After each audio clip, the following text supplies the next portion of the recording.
Very good morning Kohinoor, मैं हूँ आपकी होस्ट इरम सफ्तर। एक खूबसूरत दिन का आगाज़ हो चुका है। उम्मीद करते हैं आप सबका ये दिन बहुत अच्छे से गुजरे।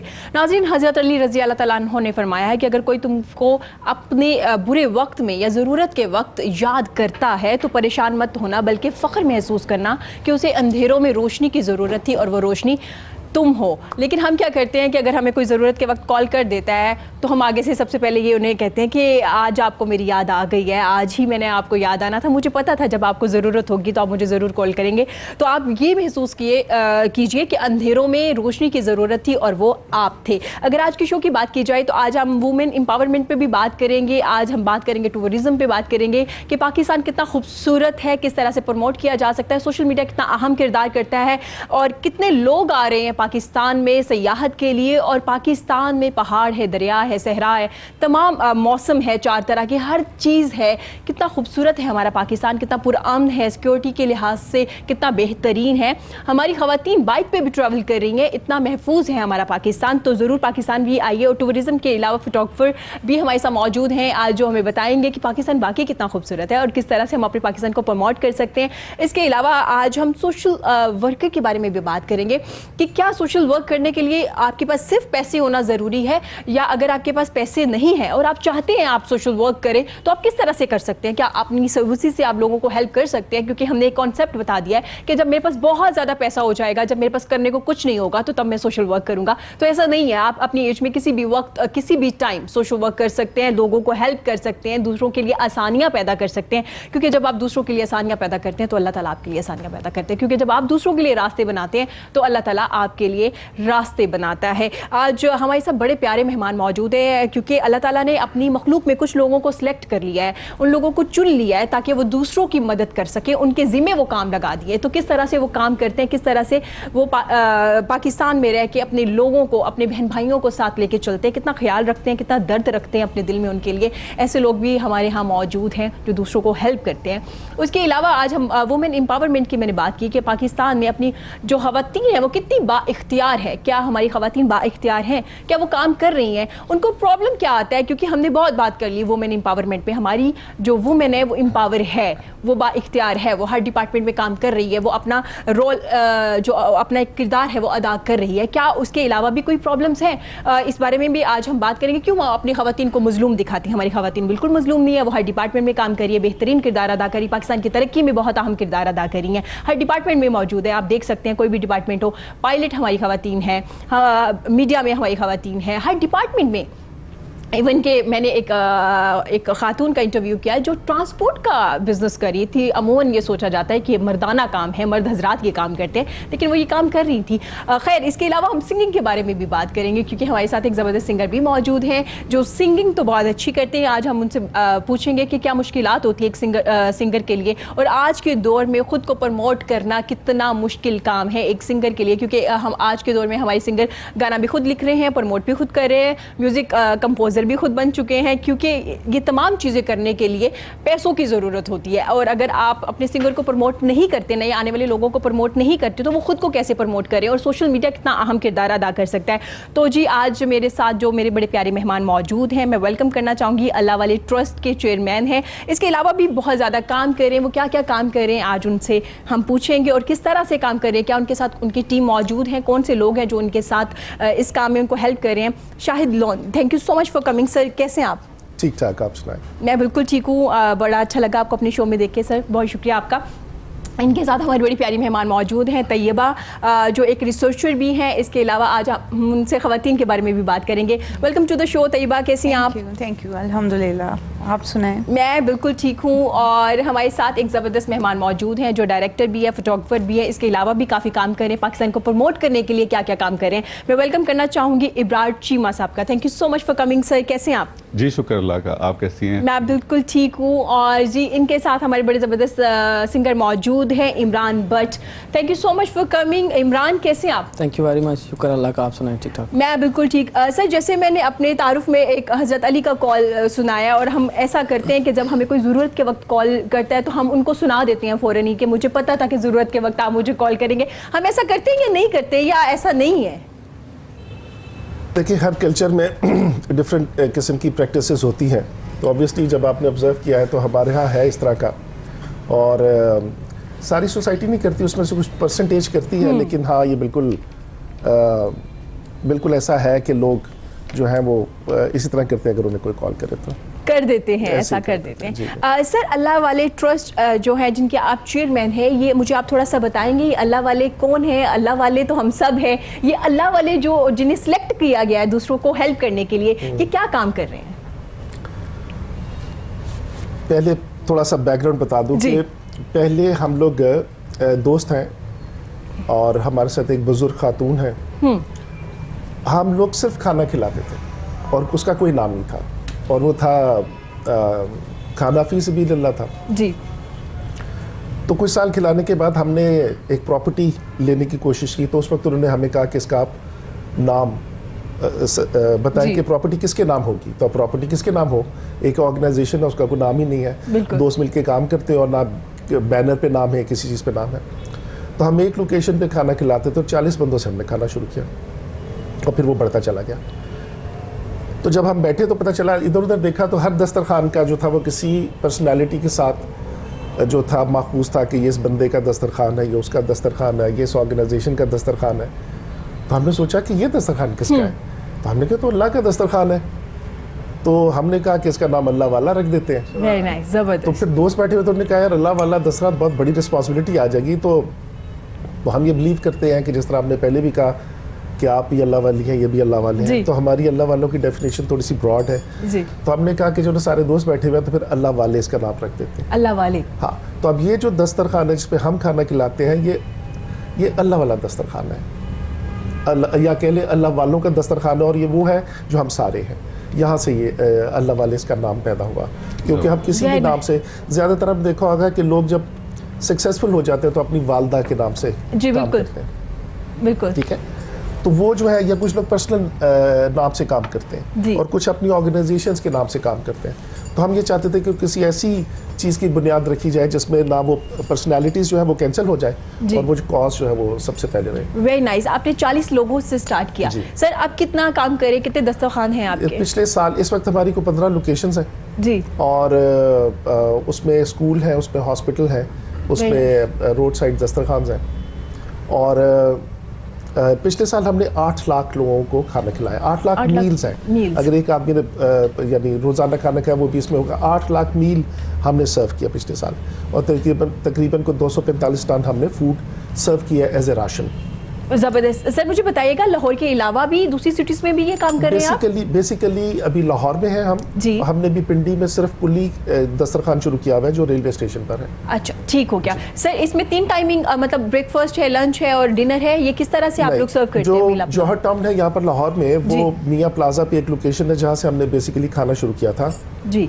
वहाँ पर सुबह दोपहर शाम है आप, और उसके अलावा जो है, जो एक हॉस्पिटल है लेडी एचसन, जी।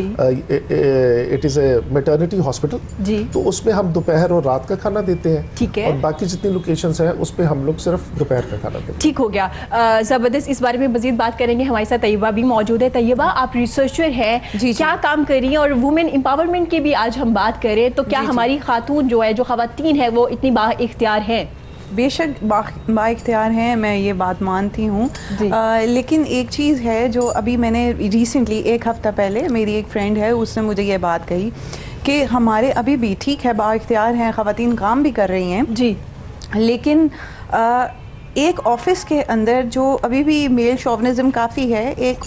एक ऑफिस के अंदर एक जी। लेडी जब कोई भी कॉइन करे, कोई नया आइडिया जी। कॉइन करे, तो उसको इतना एविडली नहीं सुना जाता जितना एक मेल वही सेम आइडिया अगर कॉइन करे तो सुना जाता है। जी। जबकि ये नहीं होना चाहिए। हमारी जो फीमेल्स हैं वो ज़्यादा वो जैसे कह सकते हैं कि क्रिएटिव हैं, उनके पास न्यू आइडियाज़ हैं और उनके पास हो सकते हैं, शायद मेल से बेहतर हो सकते हैं। तो आई थिंक ये नहीं होनी चाहिए कि मतलब आप एक मेल के साथ वो बर्ताव रखें और एक फीमेल के साथ ना रखें। लेकिन वैसे अल्हम्दुलिल्लाह ऐसा होता है, ऐसा होता अभी है, भी होता है, अभी भी होता अच्छा। है। और ये मैं यही तो बता रही हूँ, मैंने 1 हफ्ता पहले ही ये मेरी एक फ्रेंड है, उसने मुझे ये बताया कि इस तरह भी हो रहा है, स्टिल हो रहा है। हालांकि पाकिस्तान में स्पेशली लाहौर एक बड़ा सिटी है और यहाँ पर काफ़ी ख़वातीन माशाल्लाह बाइख्तियार हैं, काम करती हैं, प्रोफेशनल्स हैं, लेकिन यहाँ पर भी ऐसा हो रहा है। ठीक हो गया। बाकी हर डिपार्टमेंट में तो खवातीन ऑब्वियसली ऑब्वियसली काम कर रही हैं, बिल्कुल सर जैसे तैयबा कह रही है जी। कि आज भी ऐसा होता है, कंपैरिजन किया जाता है, तो आपको लगता है हो रहा है ऐसा, या अब काफी चीजें चेंज हो गई हैं टाइम के साथ साथ? देखिए, मुझे तो अभी लग रहा है कि कुछ तब्दीली आ चुकी है। तब्दीली आ चुकी है, पॉजिटिव तब्दीली जी, आ चुकी है। पॉजिटिव आ चुकी है। अब जिस तरह से सप्रेस किया जाता था पुराने ज़माने में ख़वातीन को और पीछे रखा जाता था, आज हमारी जो बच्चियाँ हैं, मेरी बेटी है माशाल्लाह, तो उसके ऊपर ना कोई पाबंदी है, ना उसको उस तरीके से डील किया जाता है कि आप घर में रहें, पर्दा करें, आपने ये नहीं करना, वो नहीं करना। बेटा है, बेटी है, दोनों एक ही तरह से दोनों के साथ हमारी जो डीलिंग है बिल्कुल इक्वली है। इक्वली जी, उसमें कोई, बल्कि बेटी ये कह के हमें ब्लैकमेल करती है कि लड़कियों के साथ इस सोसाइटी में ऐसा होता है, वैसा होता है और ये होता है, और वो बहुत लिबर्टी ले जाती है इस वजह से कि, और हम जाहिर है कि हम पढ़े लिखे पेरेंट्स हैं, हम इन चीज़ों को समझते हैं कि दोनों एक ही चीज़ हैं, जी। वो भी इंसान है, वो भी इंसान है। अब इसमें आज की सोसाइटी में अगर हम कहें कि खतून है और वो वीक है और उसको पीछे रखा जाएगा या उसको पर्दे में रखा जाएगा, तो मेरा ख्याल है कि अब वो टाइम गुजर गया। वो टाइम गुजर जी। गया। अब हम आवाज़ बुलंद कर लेते हैं, कहीं जी। ना कहीं जाके बोल लेते हैं कि गलत हो रहा है। अच्छा सर, मुझे बताइएगा किस तरह से पाकिस्तान कितना खूबसूरत है? पाकिस्तान, इसको अल्फाज में बयान नहीं किया जा सकता जी। कि मैं कहूँ, बल्कि कोई अल्फाज ऐसे है नहीं कि मैं कहूँ बहुत खूबसूरत है, बेतहाशा खूबसूरत है। तो इसको इस तरीके से बड़ी डिफ़िकल्टी आती थी, बल्कि मैं समझता था कि वीडियो बनाई जाए। अच्छा, अगर हम वीडियो बनाते हैं तो यहाँ की बनाएंगे तो इस जगह क्या होगा, अगर यहाँ की बनाएंगे तो इस जगह क्या होगा। मतलब इसको यानी एक्सप्लेन करना पाकिस्तान की खूबसूरती को तकरीबन जो है ना, वो मैं समझता हूँ कि नामुमकिन है। लेकिन बहरहाल हम कोशिश करते हैं कि जो एक एंगल हमें किसी जगह से, मिसाल के तौर पे स्कर्दू है, बहुत बहुत बड़ा लैंडस्केप है। अब मैं टेली के साथ काम कर रहा हूँ, बीइंग ए फोटोग्राफर, तो बड़ी दूर दूर से छोटे छोटे से फ्रेम्स निकाल रहा होता हूँ। वो फ्रेम लोगों के सामने आता है और वो देखते हैं कि यार ये कितनी खूबसूरत जगह है, ये कहाँ है। तो मैं कहता हूँ यार जहाँ से आप गुजरते हैं वहीं पे है ये, आप जाते हैं वहीं पे है। और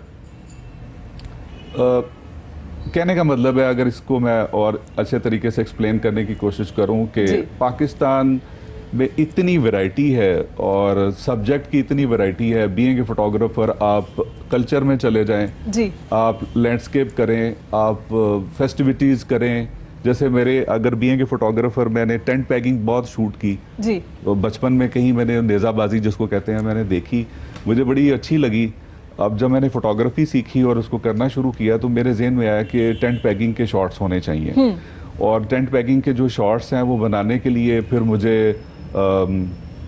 उसको तलाश करना पड़ा, कहाँ जाऊँ, किधर जाऊँ, कहाँ फेस्टिवल्स लगे हुए हैं। सरगोदा के अराउंड फिर मुझे जो फेस्टिवल्स मिलना शुरू हो गए। फिर अब असल मसला था कि आपने वो शॉट बनाना है और वो लोगों को अच्छा भी लगे, ये नहीं कि घोड़ा भाग रहा है और वो ऐसे है और कैसे है। तो वो जो शॉट आप सोचें तो बहुत हैरान कुन हद तक वो अजीबो गरीब जगह पे वो शॉट अवेलेबल था कि जिधर को घोड़ा भाग रहा है आपने वहाँ पे ज़मीन पे बैठना है उसके बिल्कुल सामने, और आपके पास सिर्फ चंद सेकंड्स हैं कि आप शॉट लेंगे और वहाँ से आप अपने आप को बचाने के लिए भागेंगे भी।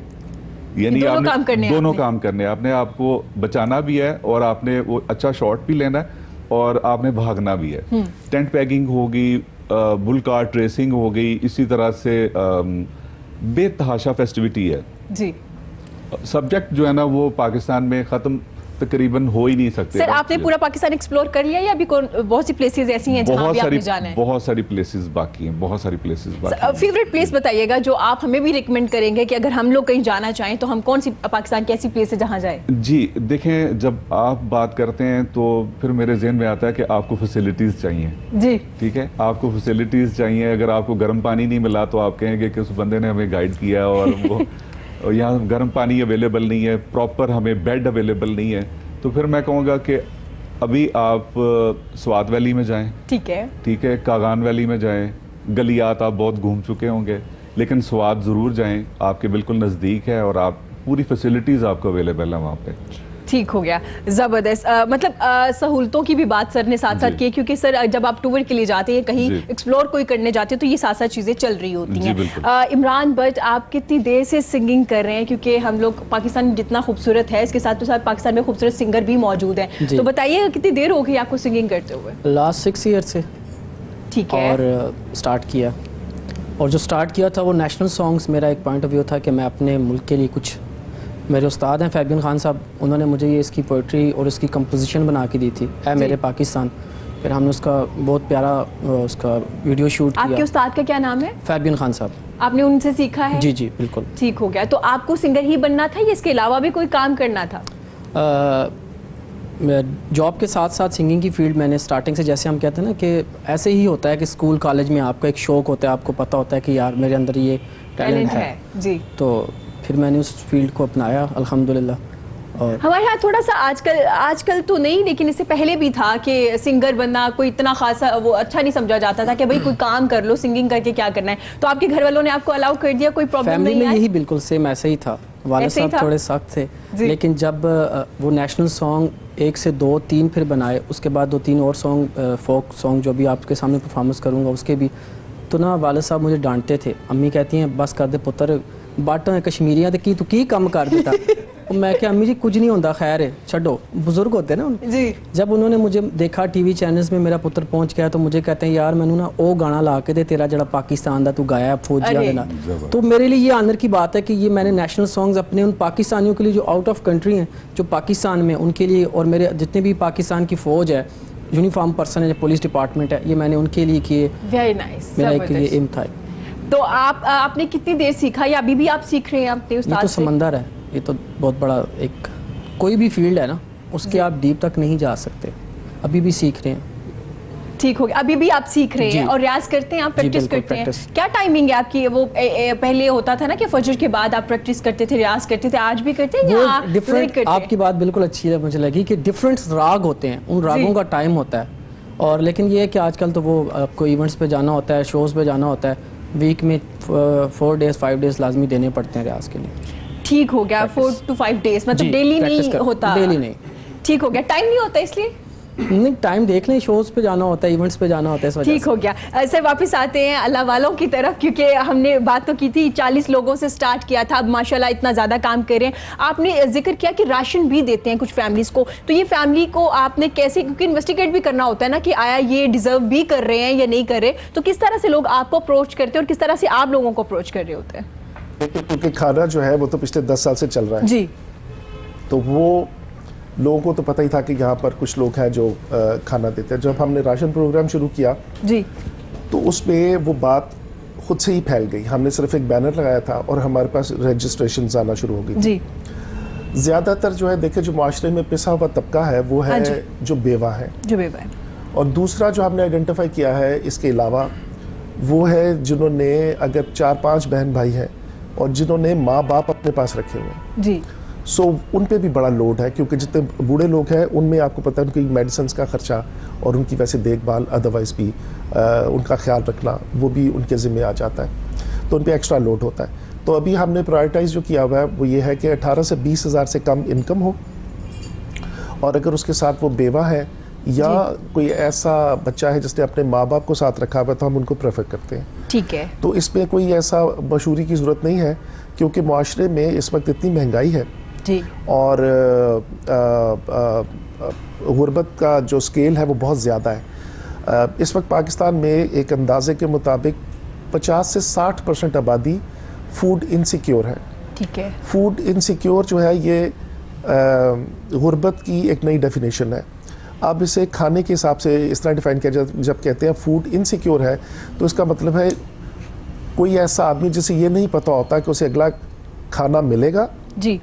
या नहीं मिलेगा, उसे फूड इनसिक्योर बोलते हैं। ठीक है। तो उस लिहाज से तकरीबन जो पाकिस्तान है वो उसमें आधे लोग जो है फैमिलीज़ वो जो है वो गुर्बत की सतह से इतनी नीचे हैं कि वो श्योर नहीं है कि उन्हें खाना मिलेगा नहीं मिलेगा, और बाकी ऊपर है। जी। तो असूली तौर पे पहली बात का मैं आपकी जवाब कंप्लीट कर दूं। पहला तो यह है कि राशन के लिए कुछ भी कहने की जरूरत नहीं होती, जब आप एक को देते हैं तो फिर पीछे उसकी लाइन लग जाती है। तो अब हमारे पास उन्हें प्री क्वालिफिकेशन करने के जो हमने उसका सर्वे का एक फॉर्म बनाया हुआ है वो फिल करते हैं, फिर पीछे एक बंदा जाके चेक करता है, ठीक है, फिर हम उनको ऑन बोर्ड ले लेते हैं, ठीक है। और हम लोग उसे सब्सिडाइज्ड राशन दे रहे हैं, it is not a free ration, ठीक है। तो हम ये करते हैं कि बल्क में परचेज करते हैं, ठीक है, उसकी बल्क की जो इकोनॉमी ऑफ स्केल आपको ट्रांसफ़र हो जाती है बल्क बाइंग की वजह से, उसका हाफ जो है वो उनसे लेते हैं और हाफ जो है वो हम लोग देते हैं जो डोनर है। अच्छा, अब वो जो है वो फ़र्ज़ करें 2100 रुपये में 40 किलो आटा, 5 किलो घी, 5 किलो चीनी, फिर दालें, फिर उसकी अपना चाय, फिर उसके साबुन, ये सारा कुछ डालें, तो जब वो रिटेल स्टोर से लेते हैं अपने मोहल्ले में जी, वो उन्हें पड़ता है को 5-6 हज़ार रुपये में। और अगर वो उधार लेते हैं, आपने देखा होगा लाहौर में कई लोग जो है जो डेली वेजेस पे काम करते हैं वो लिफाफे के अंदर अपना ऑयल लेके जाते हैं, जिस दिन दिहाड़ी लग जाती है उस दिन वो लेकर जाते हैं, उसमें हांडी पकती है। तो अगर आप उस लेवल पे चले जाएं तो यही राशन आपको 6-7 हज़ार रुपये का पड़ता है, ऐसे ही है, ठीक है। सो अगर आप पावर्टी लाइन से इतना नीचे हैं कि आप महीने का सौदा नहीं खरीद पा रहे और तोड़ के लेते हैं तो 6-7 हज़ार रुपये में पड़ता है, और अगर आप इकट्ठा लेने के काबिल हैं तो फिर आपको वो 5-1 हज़ार में पड़ता है। तो हम उन्हें देते हैं कोई 2100 में, इस दफ़ा हमने दिया 2300 में पड़ा, हमें 4600 में पड़ा था। तो जो हमारी सर्विसेज हैं वो फ्री ऑफ कॉस्ट है, ठीक है, ठीक है। सो ये सब्सिडाइज्ड राशन जो है वो इस वक्त हमारे पास 500 फैमिलीज हैं जो वेटिंग पर है, क्योंकि जिस चीज़ को पता चलता जाता है वो सराउंडिंग में बात फैलती है और वो हमारे पास आना शुरू हो जाते हैं, लोग खुद ही आना शुरू कर देते हैं। लेकिन एक सिर्फ इसमें एक रिक्वेस्ट कर दूं, जो ऑडियंस है जो हमें देख रही है उनके लिए बड़ा सिंपल है, आप अपने मुल्क को अगर बेहतर करना चाहें तो जी, अगर आधे लोग भूखे हैं आपके मुल्क में और आधे जो है वो भूखे नहीं हैं, उनके घर के अखराजात पूरे हो रहे हैं और वो ज़िंदगी अच्छी गुजार रहे हैं, वो सिर्फ एक फैमिली स्पॉन्सर कर दें तो आपके मुल्क को किसी एड की जरूरत नहीं पड़ेगी। ज़बरदस्त, और ऐसे ही है, और ये हम सब पे फ़र्ज़ है, अगर आप अफोर्ड कर सकते हैं या एक बच्चे की जिम्मेदारी ले लें या एक फैमिली को राशन देना शुरू कर दें, कुछ ना कुछ काम अपने ज़िम्मे ले लें, क्योंकि हमारे यहाँ एक कॉन्सेप्ट है सर कि हम हर चीज़ हुकूमत पे डाल देते हैं कि हमें ये प्रोवाइड नहीं किया जा रहा है, ये नहीं मिल रहा। एक ज़बरदस्त बात है कि अगर आप अफोर्ड कर सकते हैं, किसी बच्चे को, किसी फैमिली को अपने ज़िम्मे ले लीजिए, उनके राशन के,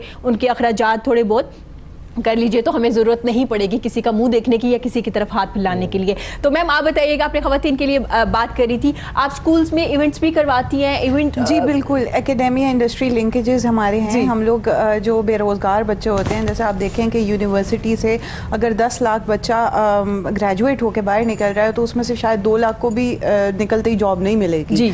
तो हम ऐसे इवेंट्स वगैरह भी ऑर्गेनाइज करवाते हैं जिसके अंदर बेसिकली इन जैसे बिजनेसमैन भी हों और जो पढ़े लिखे फ्रेश ग्रेजुएट्स भी हों वो उसको अटेंड करें, और इन जैसे बाइख्तियार लोग आके बोले वहाँ पे, और उनको बचाइए कि वो एक पेनफुल प्रोसेस होता है इंटरव्यू वगैरह का, उसमें से गुजरने से बेहतर है कि बच्चे वहाँ पे खड़े होके तो अपनी एजुकेशनल बैकग्राउंड के बारे में, जिनके साथ भी नेटवर्किंग वगैरह करनी हो उनको बता दें, और अगर किसी को कोई अच्छा मिल जाता है बच्चा वहाँ से तो वो उसको वहाँ से ही रोज़गार का एक मौका मिल जाता है, एक मौका मिल जाता है। और दूसरी बात ये जो अभी कर रहे थे, क्योंकि ये इतना सेंसिटिव टॉपिक है तो मैं अपने आप को रोक नहीं पा रही, एक्चुअली मेरे साथ बिल्कुल एग्जैक्टली इस तरह का ही एक सिचुएशन, एक नहीं काफ़ी 3-4 सिचुएशंस हुई थी, लेकिन मैं आपको एक बयान करती हूँ कि हम लोग जा रहे थे, हम भूखे नहीं थे, लेकिन हमारी खाला आई, उन्होंने कहा कि आप लोगों को खाना खाने के लिए बाहर लेके जाना है, हम लोगों ने बस आप चलो ना जी। तो हम लोग ये सार्पिनोज पिज़्ज़ा होता है वहाँ पर हम चले गए, तो पिज़्ज़ा हमने 2 मंगवाए, लेकिन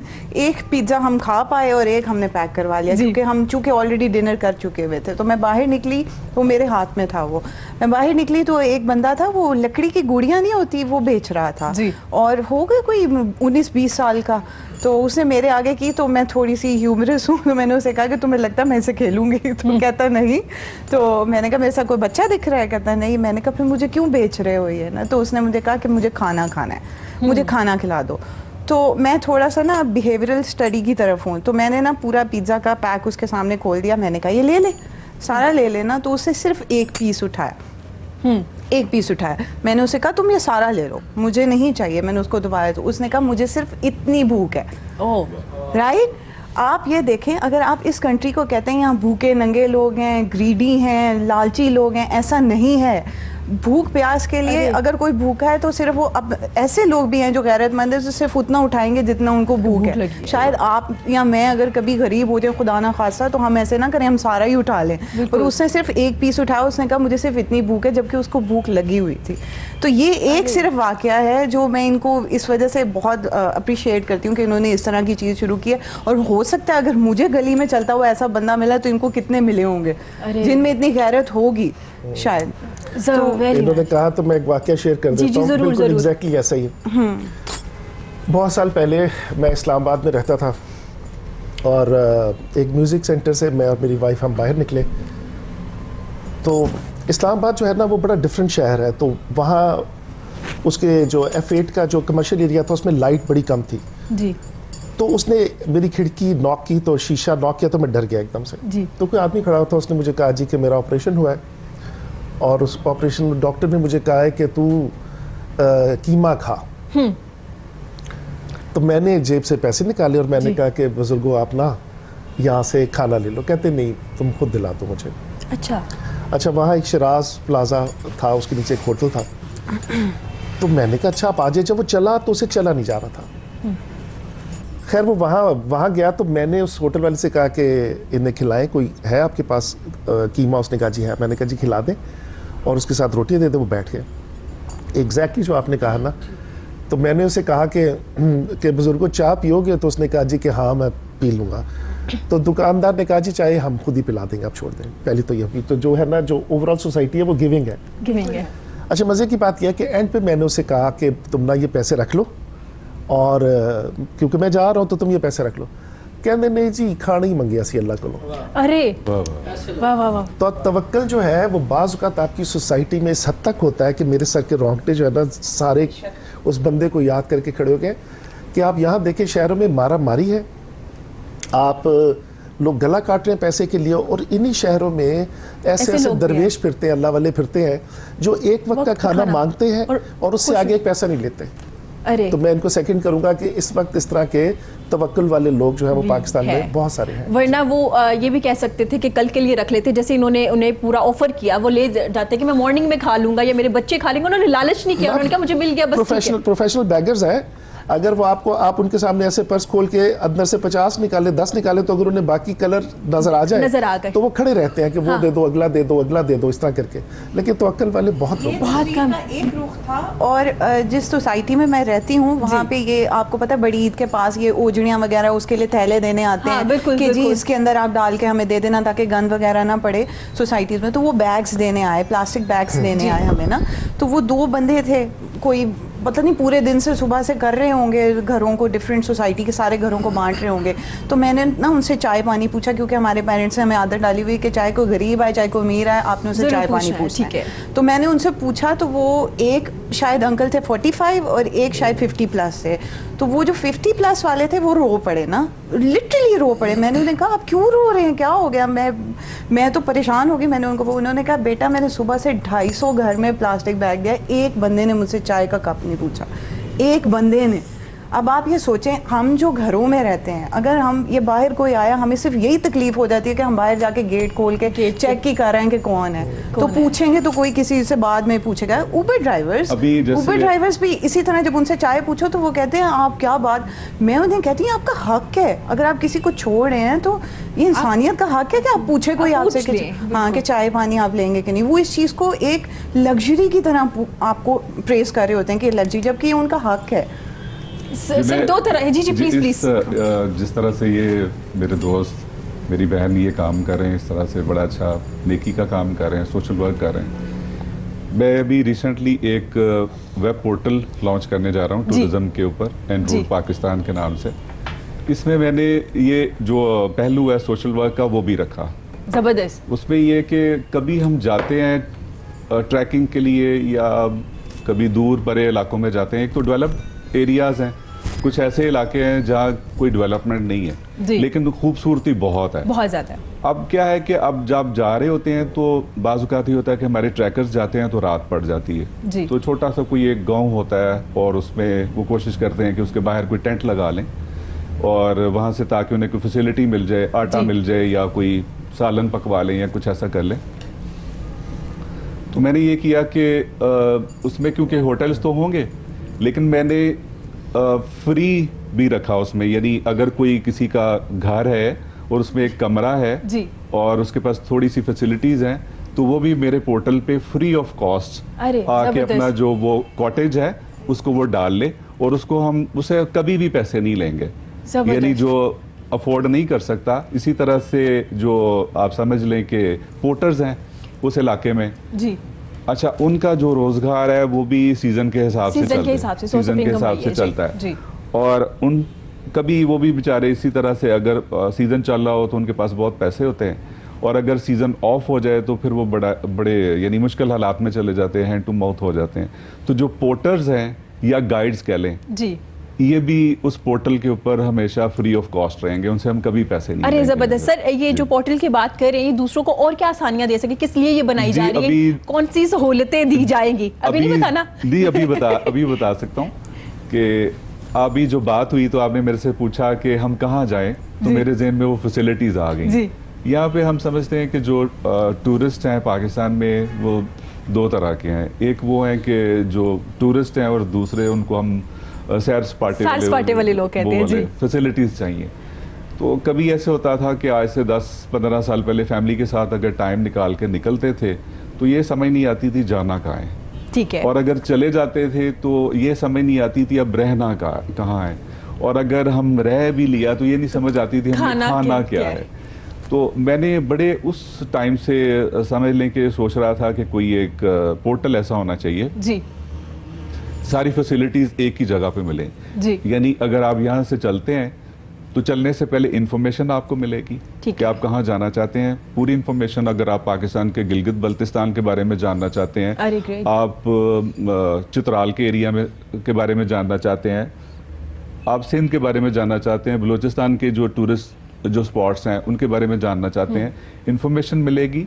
फिर वहाँ पे जो अवेलेबल होटल्स हैं वो मिलेंगे, रेस्टोरेंट्स मिलेंगे, यहाँ पे बैठ के आप बुकिंग करवा सकते हैं, जी। यानी टेबल भी बुक करवा सकते अरे हैं, जबरदस्त। आप फूड सेलेक्ट कर सकते हैं। और इसके अलावा अगर आपको वहाँ पे ट्रांसपोर्टर चाहिए तो भी यहाँ से आप बुक कर सकते हैं, अगर आपको वहाँ पे गाइड चाहिए तो भी आप यहाँ से बुक कर सकते हैं। होटल तो एक नॉर्मल सी चीज़ है, वो तो आप कर ही सकते हैं। जी। तो इन्फॉर्मेशन के साथ साथ फिर जब आप वापस आएँ तो समटाइम ऐसे होता है कि यहाँ से बेटी ने कहा, बहन ने कहा कि आप मेरे लिए वो कैप लेकर आएँ या सुवेनियर्स लेकर आएँ, तो हम वापस आ जाते हैं और हमें याद आता है कि ओहो यार वहाँ महंगी लग रही थी वो जो कैप थी, तो मैं छोड़ आया हूँ, यहाँ तो अवेलेबल ही नहीं है, अब घर वाले कह रहे हैं। तो आप पोर्टल खोलें, ठीक है। वो सुवेनियर शॉप तलाश करें और उसको ऑनलाइन ऑर्डर कर दें, अरे जबरदस्त, तो आपको सुवेनियर्स जो हैं वो भी डिलीवर हो जाएंगे। Very nice. और इसके अलावा ये कि अब आप वापस आ गए हैं तो आपको ये ज़रूरत नहीं कि आप किसी सोशल मीडिया पे जाएं और अपनी पोस्टिंग करें, वहाँ आपको पूरा सोशल मीडिया भी अवेलेबल है। आप अपनी जो फोटोग्राफी है, जो आप वीडियो बना के लाए हैं, जो भी आपकी मेमोरीज हैं, उनको आप सोशल मीडिया पे शेयर भी करें। ठीक हो गया, वेरी नाइस। वो कहते हैं ना कि कहीं जाने से पहले होमवर्क कर लीजिए, आप किस जगह जा रहे हैं तो तमाम होमवर्क ये लोग आपको करके देंगे, बस आपने जाना है और एंजॉय करना है, आपका और कोई काम नहीं वहाँ। कोई होमवर्क नहीं करना, कोई सोचना नहीं कि खाना कहाँ से खाएंगे, रहना कहाँ है, ये सारा होमवर्क आप लोग करके जी उस पे करेंगे। होंगे। बल्कि हम ये भी बताएंगे इस जगह डिस्पेंसरी है, ठीक है। ये जो इम्पोर्टेंट नंबर्स हैं या पुलिस स्टेशन है या रेंजर्स का आपके नज़दीक कहीं ऑफिस है, ठीक है, या कोई हॉस्पिटल है, या कोई जो भी इंफॉर्मेशन एक टूरिस्ट को चाहिए होती है वो भी हम सारी देंगे उसमें। Everything is just one click away, right? Very nice. अब इमरान भट्ट भी हमारे साथ मौजूद है, अब हम इनकी खूबसूरत सी आवाज़ में इनका खूबसूरत सा गाना सुन। लासी बेदर्जी नहीं भूले हैं दा ढोले दी मर्जी, नहीं भूले हैं दा ढोले दी मर्जी, नहीं भूले हैं दा ढोले दी मर्जी, नहीं भूले हैं दा ढोले दी मर्जी। वेरी नाइस, ज़बरदस्त, बड़ा खूबसूरत आपने गाया और इन्होंने इतना एंजॉय किया, इनकी क्लैप नहीं रुकी। ऐसे ही था। ये बट सब बड़े सुरीले निकले। जी, यहाँ वक्त हुआ छोटी सी ब्रेक का, ब्रेक के बाद हाजिर होते हैं और मज़ीद बात करते हैं।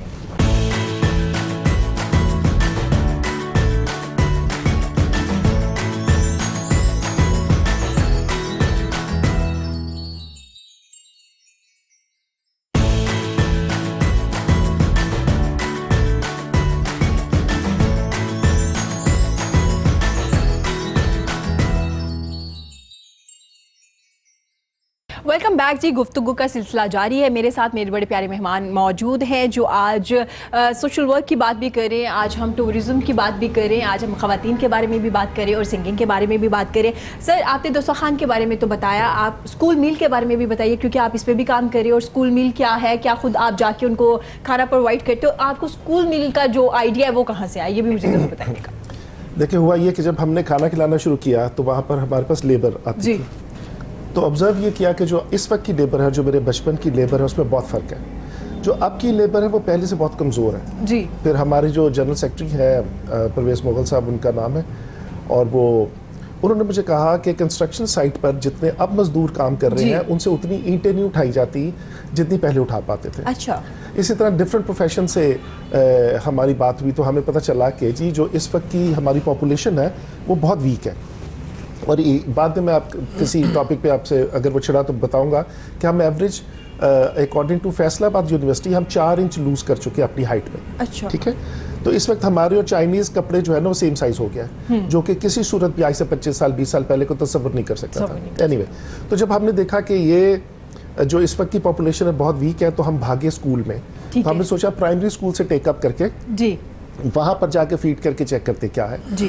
तो वहाँ की जब फिगर सामने आई तो पता चला कि 2 करोड़ 80 लाख बच्चा जो है वो स्कूलों से बाहर है।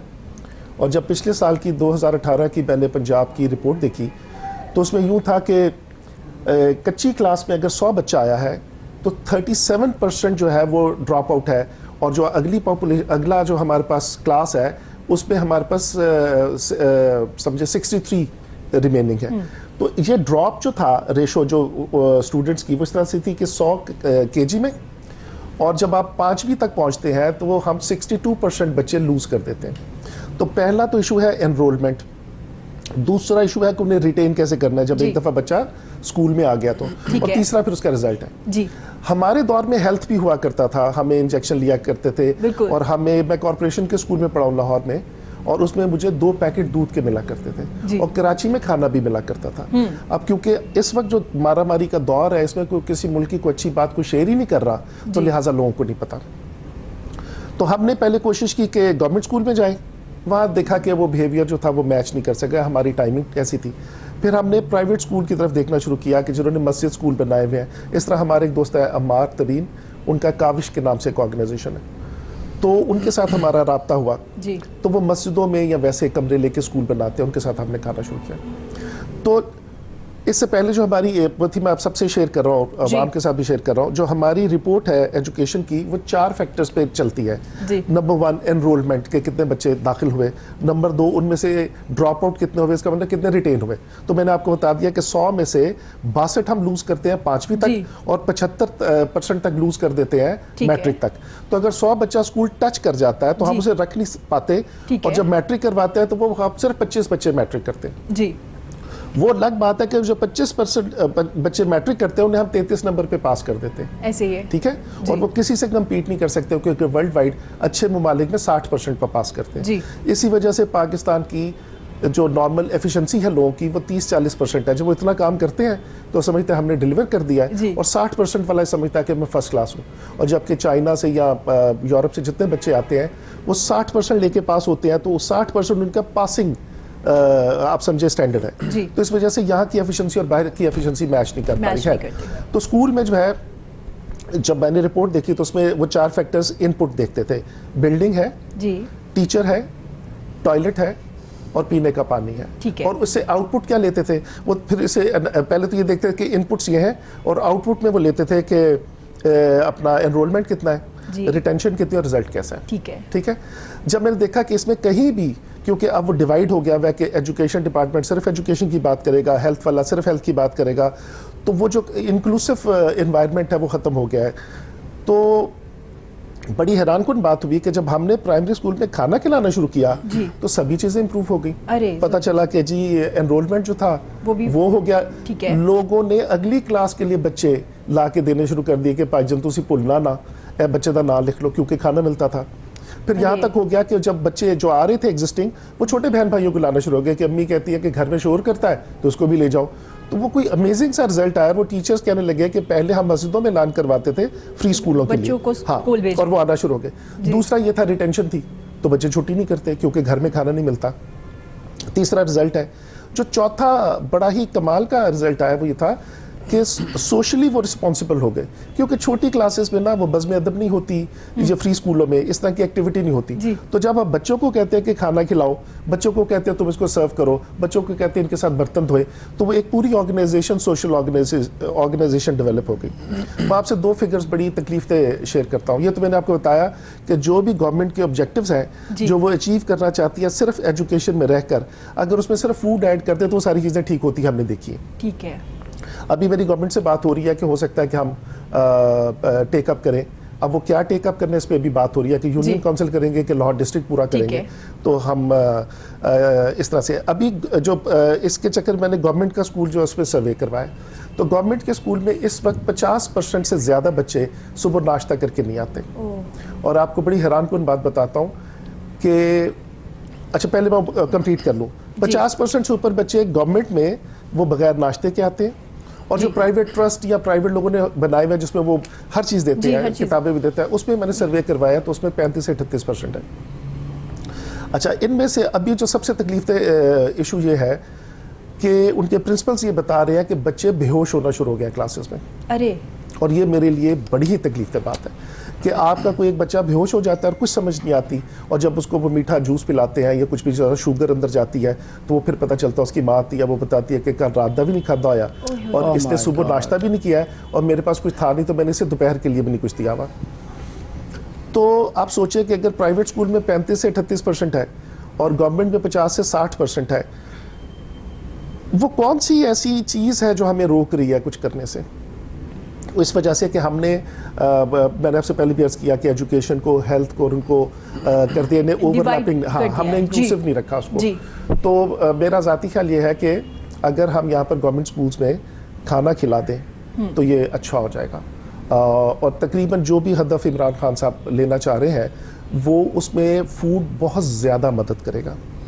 मतलब खाना ऐड करने से हर चीज़ इम्प्रूव हो गई, इनरोलमेंट हो गई, अच्छा रिजल्ट आना शुरू हो गया। मतलब तमाम चीज़ें जैसे हमारी गवर्नमेंट या जितनी NGOs है वो काम कर रही है, बुक्स देते हैं, यूनिफॉर्म देते हैं, हर चीज़ दे रहे हैं, सिर्फ एक खाना ऐड करने से आपकी हर चीज़ इम्प्रूव। जी प्लीज़ प्लीज़ प्लीज़।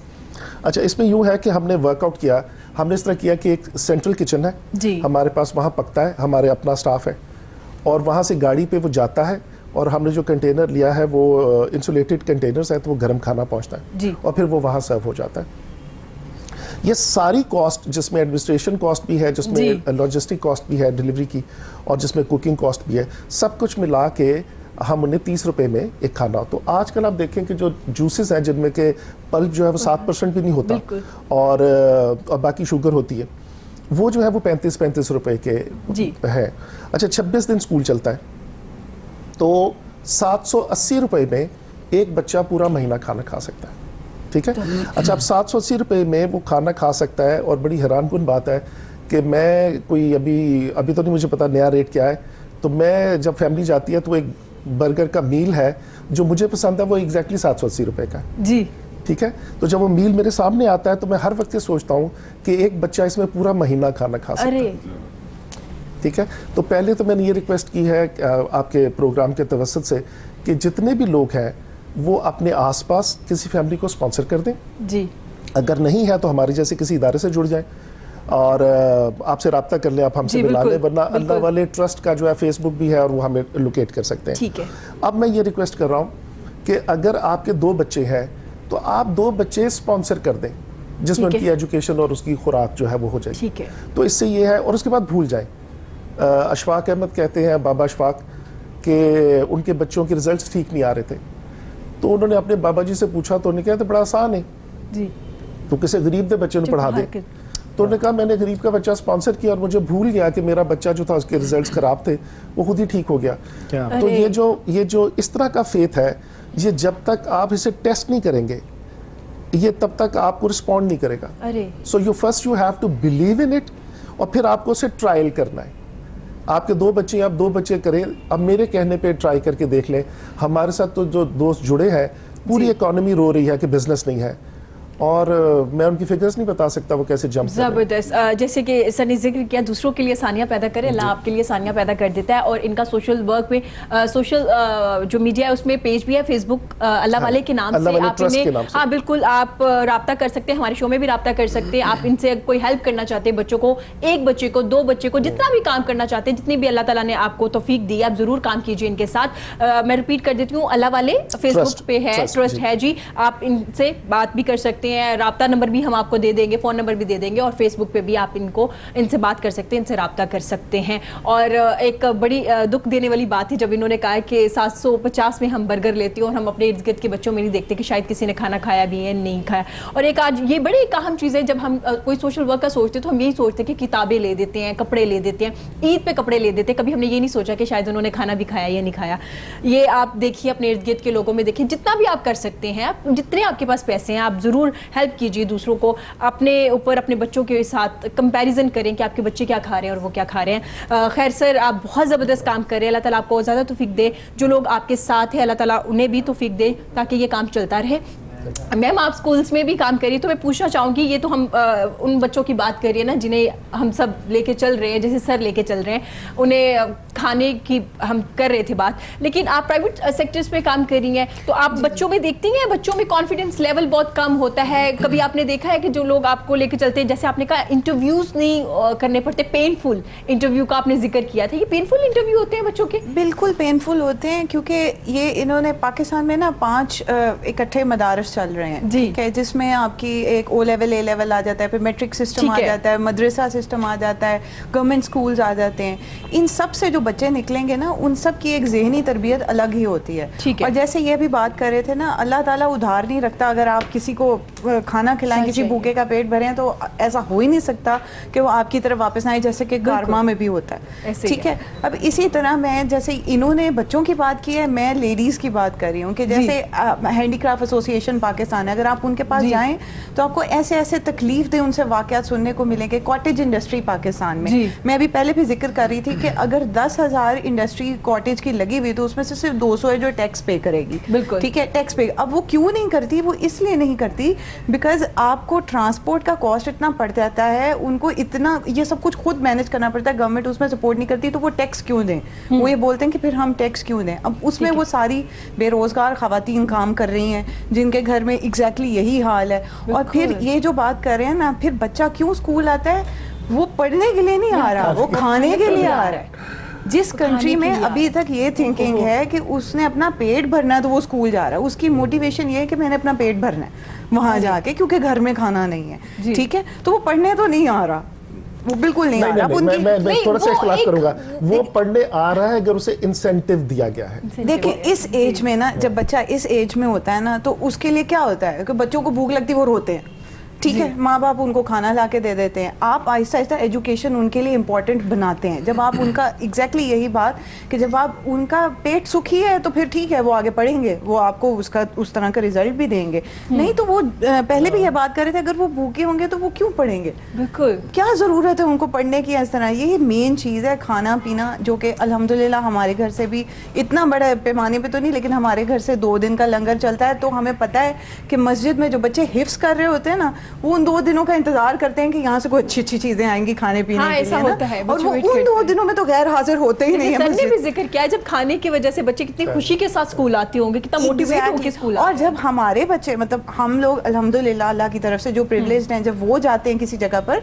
तो वो ये सोचते भी नहीं है, उनको घर पे बैठे वही बर्गर्स मिल जाते हैं, और इस तरह उनके पास वो इंसेंटिव, वो अपनी तरफ से वो जैसे कहते हैं ना, शौकिया तालीम हासिल करते हैं, उसके वजह के बड़ी बड़ी बातें करेंगे। उन बच्चों का वो दर्द नहीं समझ सकते, इसलिए आप उनको इकट्ठा नहीं कर सकते, इन बच्चों को और उन बच्चों को, इनकी और ज़हनी तरबियत। जी आप ऐड करना चाहते हैं? देखिए, ज़रूरत ये है कि जो बच्चे सोशल आइसोलेशन में चले गए और वो अपने आप को ये समझ रहे हैं कि उनके माँ बाप ने जिस सोशल स्टेटस पर उन्हें रख दिया है, ये उनका कमाया हुआ है, और वो बिल्कुल अंधे हुए फिरते अपनी ख्वाहिशात में। जी शक, इनका लिंक जो है, इनकी लिंकेजेस जो हमने डेवलप करनी चाहिए उनके साथ, जो प्रिविलेज जो नहीं है। हाँ। अगर इन बच्चों को हम कहें कि एक बर्गर तुम दे दो और ये 1 महीना खाना खाएगा, तो इस तरह की कोई लिंकेजेस डेवलप की जा सकती हैं। जो महंगे स्कूल हैं, जिनकी 50,000, 30,000, 25,000 फीसें हैं, अगर उनके माँ बाप को या स्कूल्स को ये कहा जाए कि एक बच्चा आप 780 रुपए में या 1000 रुपए में स्पॉन्सर कर दें, ठीक है, तो उनके लिंकेजेस हो जाएंगे। बेसिकली ये बच्चों में एहसार और कुर्बानी का जज्बा पैदा करने की कोशिश कर रहे हैं ना, इसी तरह वो शेयरिंग करेंगे, शेयरिंग इज केयरिंग।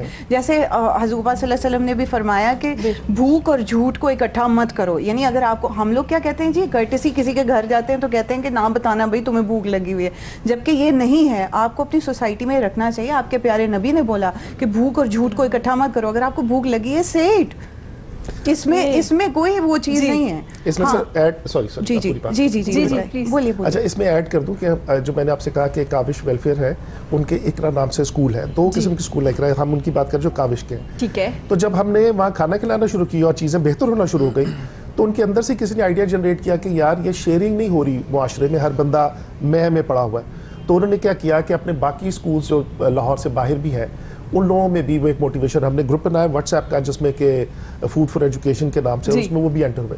तो अब ये है, उसमें कोई 3000 बच्चा हर हफ्ते को आपस में फूड शेयर करता है। मतलब आपकी वालदा ने बनाया, आपने ला के रखा, मैंने और आपने शेयर कर लिया जी। तो हमने तरबियत इस तरह से शुरू किया कि जो बच्चे हमारे साथ अटैच्ड है या जो ऑर्गेनाइजेशन अटैच्ड है, अब उनमें से नई नई चीज़ निकल रही है जिसमें 3000 बच्चा बैठ के खाना शेयर करता है। बट अब मैं अपने फेसबुक पे भी लगाता हूँ वो जो स्कूल्स हैं जिसपे सारे बच्चे और बच्चे बैठे हुए अपनी अपनी जगह पर, मतलब है वो डिफरेंट शहरों में है। इस तरह से उनके बिहेवियर और एटीट्यूड पे भी काम हो रहा है। बहुत शेयरिंग आ जाएगी। बहुत शेयरिंग आ गई बेहतरीन ना बात लोगों है। में। एग्जैक्टली। जबरदस्त। बाकी मुल्कों में इसको सोशल काउंसलिंग का नाम दिया जाता है। टर्की के अंदर आपकी जब एजुकेशन जैसे 8 से 2 आपका स्कूल है ना, तो बाद का आधा घंटा वो बच्चों को बैठ के इसकी तालीम देते हैं, सोशल काउंसलिंग की, कि आपको सेक्रीफाइस करना आना चाहिए, आपको शेयर करना आना चाहिए। वो सिखाते हैं बच्चों को। जापान भी बिल्कुल। ऐसे। जबरदस्त। सर आप कुछ ऐड करना चाहेंगे? मैं देखें उनका एरिया, देखें सोसाइटी में हर जगह काम करने की ज़रूरत है। बिल्कुल। अब मेरी जो एक्सपर्टीज़ है टूरिज़्म या फोटोग्राफी या जो भी ट्रैवलिंग कह लें, तो मैं समझता हूँ कि मुझे अपने हवाले से बहुत सारी ऐसी चीज़ें हैं जो कि अगर मुझे एक मौका मिल गया टीवी पे आने का, तो मैं लोगों को वो चीज़ें भी डिस्कस करूँ, वो भी गाइड करूँ। मिसाल के तौर पे अब हम ये सोचते हैं कि हमने फैमिली में निकलना है और हम रास्ते से खाना परचेज करेंगे, चीज़ें हम लेंगे और शॉपर्स लेंगे, और दोस्त हैं तो भी जाएंगे हम वहाँ पे जाके बारबेक्यू भी करेंगे और ऐसे ही है। शॉपर्स भी लेकर जाएंगे, चीज़ें भी लेके जाएंगे। ये सोशल मीडिया की वजह से लोकल टूरिज्म बहुत प्रमोट हुआ। आज से 10-15 साल पहले इतने लोग नहीं जाया करते थे। आज लोगों के पास पैसे भी हैं, उनके पास कन्वेंस भी है, रोड्स भी अच्छे हो गए, लेकिन उसका डिसएडवांटेज हुआ जी। ये वो सारी जगहें जो कि बहुत खूबसूरत थी, बड़ी नीट एंड क्लीन थी, वहाँ पे चंद लोग जाते थे और वो लोग जाते थे जिनको टूरिज्म के बारे में पता होता था, जो ट्रेंड थे। अब लोग जाते हैं वहाँ पे जाके लिटरिंग करते हैं, मतलब शॉपर्स फेंक के आते हैं, फिर वापस लेके नहीं आते। ये सारी जो जगह हैं ना, ये जो सारी जगह हैं, ये गवर्नमेंट की रिस्पॉन्सिबिलिटी नहीं है बिल्कुल कि उस सारी जगहों को ये साफ रखें, या वहाँ पे आप हर बात आप गवर्नमेंट पे डाल देते हैं कि गवर्नमेंट के पास इसका कोई अरेंजमेंट होना चाहिए, कोई यानी ये हमारी अपनी रिस्पॉन्सिबिलिटीज भी हैं जी कि हमने खुद लिटरिंग नहीं करनी जी, हमने खुद लिटरिंग नहीं करनी। और दूसरा, अगर किसी जगह पे कोई ऐसी किसी खूबसूरत जगह पे हम अपना सामान लेकर चले गए हैं, बजाय कि हम फेंकें, हमें चाहिए कि वहाँ पे अगर कोई लिटरिंग ऑलरेडी मौजूद है, कुछ चीज़ें आपको नज़र आ रही हैं, तो उनको पिक करें और इन्हीं गाड़ियों में वापस लेकर आएं और प्रॉपर जिस जगह पे कोई डंपिंग होती है उस जगह पे उसको डंप करें। इन जगहों को खराब मत करें। ये गवर्नमेंट नहीं इसको ठीक कर सकती। हाँ, बिल्कुल। इसको कभी भी नहीं ठीक कर सकती। ये हम सबकी अपनी इंडिविजुअल और सर आप नोट करेंगे ज्यादा पढ़े लिखे लोग होंगे जो ये सब कर रहे होंगे। ऐसा नहीं कि जो पढ़े लिखे, क्योंकि आप अगर ट्रैवल कर रहे हैं तो आप अफोर्ड कर सकते हो, तो आप ट्रैवल कर रहे हैं ना, तो ये सबसे ज्यादा इवन की न्यूज भी चल रही थी, दिखा रहे थे ये जो हमारे तारीखी मकामात है या प्लेसेस है, वहाँ पे बहुत ज्यादा कूड़ा फेंक के आ जाते हैं। जबरदस्त। सर आपने एक अच्छा मैसेज दिया कि ये इसको क्लीन कीजिए, अगर आप कोई बैग लेके जा रहे हैं तो काइंडली उसको वापस लेके आइए, उसको डस्टबिन में वेस्ट कीजिए। बल्कि कोशिश कीजिए अगर आपको वहाँ कोई चीज ऐसी मिलती है तो उसको उठा लाइए, उसे उठा लाइए। प्रॉपर किसी डंपिंग स्टेशन पे उसको इन दिस रिगार्ड ना हम जाते हैं और अगर कोई हमारे सामने ट्रैशिंग कर रहा होता है तो हम उसको उसी वक्त ही अच्छी खासी मतलब डांट पट भी कर देते हैं कि आपको यहाँ पे नहीं फेंकना, ये आपका अपना पाकिस्तान है, आप कहीं कूड़े वाली जगह ढूंढे, नहीं तो अपनी गाड़ी में एक बैग रखें, उसमें इकट्ठा करें और जहाँ आपको नजर आए तो वहाँ पे डस्टबिन में फेंकें। आप अक्सर देखते हैं कि एक गाड़ी चल रही होती है, आहिस्ता से शीशा नीचे होता है और अंदर से भाई नहीं, ने नहीं, ऐसे एक जूस का डिब्बा ये भाई चाइना मुंह आता है। वगैरह में क्या एक्चुअली करते हमने हैं, वो जो अपने आप को prank खुद है, चेंज करना है। खुद जैसे change मोहतरम करना है। जनाब बहुत उनको अच्छा ये वापस काम फेंक कर देते रहे हैं, हैं वो इन्होंने वापस अंदर। एक काम, ये अल्लाह वाले जो होते हैं, जो अल्लाह पाक जिन बंदों से ये काम कराते हैं, ये वो करा रहे हैं। मैं काफ़ी टाइम से देख रहा हूँ, सुन रहा हूँ, और वाकई दिल को छूने वाली ये बातें हैं। हाँ बिल्कुल। आप अलैहिस्सलाम भी बच्चों से किस तरह प्यार करते थे, बिल्कुल। ठीक है। और हमसायों को शेयरिंग की जहाँ तक बात सार ने की और मोहतरमा ने की है, शेयरिंग।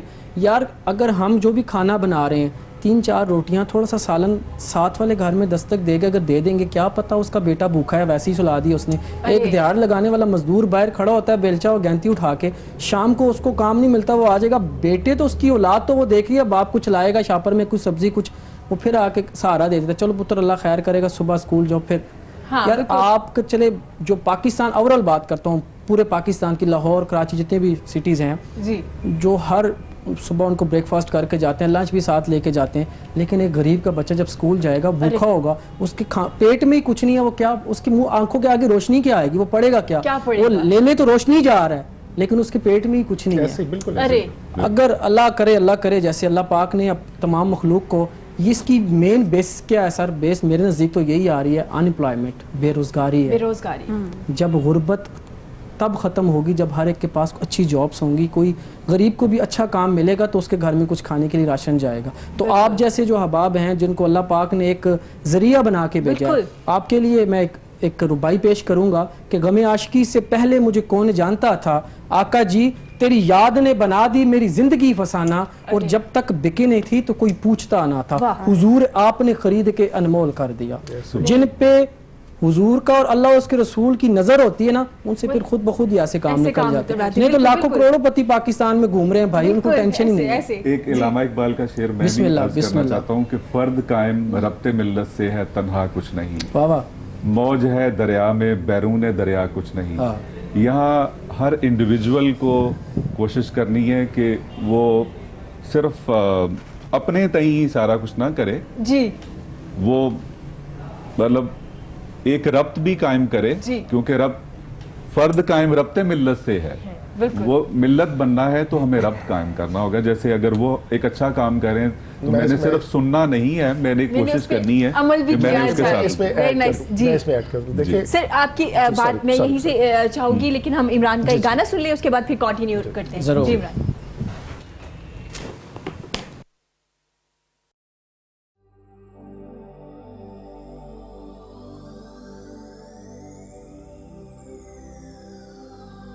ਤੈਨੂੰ ਛੱਡੀਏ ਤੇ ਥਾਂ ਮਰੀਏ, ਦਿਲ ਤੈਨੂੰ ਦੇ ਬੈਠੇ, ਹੁਣ ਕਰੀਏ ਤਾਂ ਕੀ ਕਰੀਏ।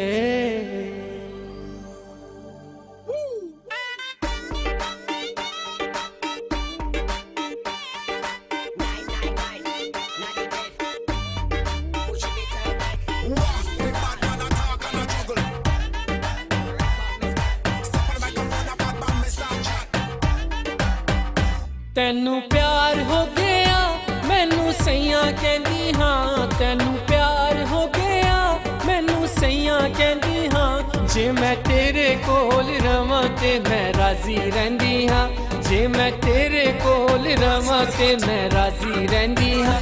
ਗੱਡੀ ਤੂੰ ਮਗਾ ਦੇ, ਤੇਲ ਮੈਂ ਪਵਾਂਦੀ ਹਾਂ, ਗੱਡੀ ਤੂੰ ਮਗਾ ਦੇ, ਤੇਲ ਮੈਂ ਪਵਾਂਦੀ ਹਾਂ। ਜੇ ਮੈਂ ਤੇਰੇ ਕੋਲ ਰਵਾਂ ਤੇ ਮੈਂ ਰਾਜ਼ੀ ਰਹਿੰਦੀ ਆ, ਜੇ ਮੈਂ ਤੇਰੇ ਕੋਲ ਰਵਾਂ ਤੇ ਮੈਂ ਰਾਜ਼ੀ ਰਹਿੰਦੀ ਆ। ਮੈਨੂੰ ਸਈਆਂ ਕਹਿੰਦੀਆਂ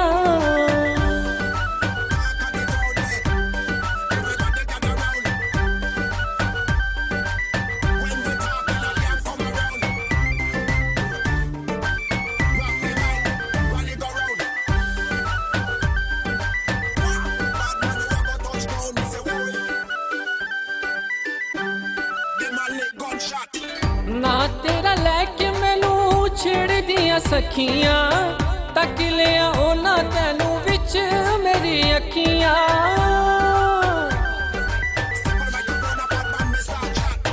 ਨਾ ਤੇਰਾ ਲੈ ਕੇ ਮੈਨੂੰ ਛੇੜਦੀਆਂ ਸਖੀਆਂ, ਤੱਕ ਲਿਆ ਉਹਨਾਂ ਤੈਨੂੰ ਵਿੱਚ ਮੇਰੀ ਅੱਖੀਆਂ। ਸੋਹਣੀ ਅੱਖਾਂ ਵਾਲਿਆ ਤੈਨੂੰ ਵਹਿੰਦੀ ਰਹਿੰਦੀ ਹਾਂ, ਸੋਹਣੀ ਅੱਖਾਂ ਵਾਲਿਆ ਤੈਨੂੰ ਵਹਿੰਦੀ ਰਹਿੰਦੀ ਹਾਂ ਜੇ ਮੈਂ ਤੇਰੇ ਕੋਲ ਰਵਾਂ ਤੇ ਮੈਂ ਰਾਜ਼ੀ ਰਹਿੰਦੀ ਹਾਂ ਜੇ ਮੈਂ ਤੇਰੇ ਕੋਲ ਰਵਾਂ ਤੇ ਮੈਂ ਰਾਜ਼ੀ ਰਹਿੰਦੀ ਹਾਂ ਗੱਡੀ ਤੂੰ ਮਗਾ ਦੇ ਦਿਲ ਮੈਂ ਪਵਾਂਦੀ ਹਾਂ ਗੱਡੀ ਤੂੰ ਮਗਾ ਦੇ ਦਿਲ ਮੈਂ ਪਵਾਂਦੀ ਹਾਂ ਜੇ ਮੈਂ ਤੇਰੇ ਕੋਲ ਰਵਾਂ ਤੇ ਮੈਂ ਰਾਜ਼ੀ ਰਹਿੰਦੀ ਹਾਂ ਜੇ ਮੈਂ ਤੇਰੇ ਕੋਲ ਰਵਾਂ ਤੇ ਮੈਂ ਰਾਜ਼ੀ ਰਹਿੰਦੀ ਹਾਂ ਨਿਤ ਯਾਰ ਨੂੰ ਜੀ ਕਰਦਾ ਨਿਤ ਯਾਰ ਨੂੰ ਜੀ ਕਰਦਾ ਯਾਰ ਜੇ ਕੋਲ ਹੋਵੇ ਅਸਾਂ ਦੁਨੀਆ ਨੂੰ ਕੀ ਕਰਨਾ ਅਸਾਂ ਦੁਨੀਆ ਨੂੰ ਕੀ ਕਰਨਾ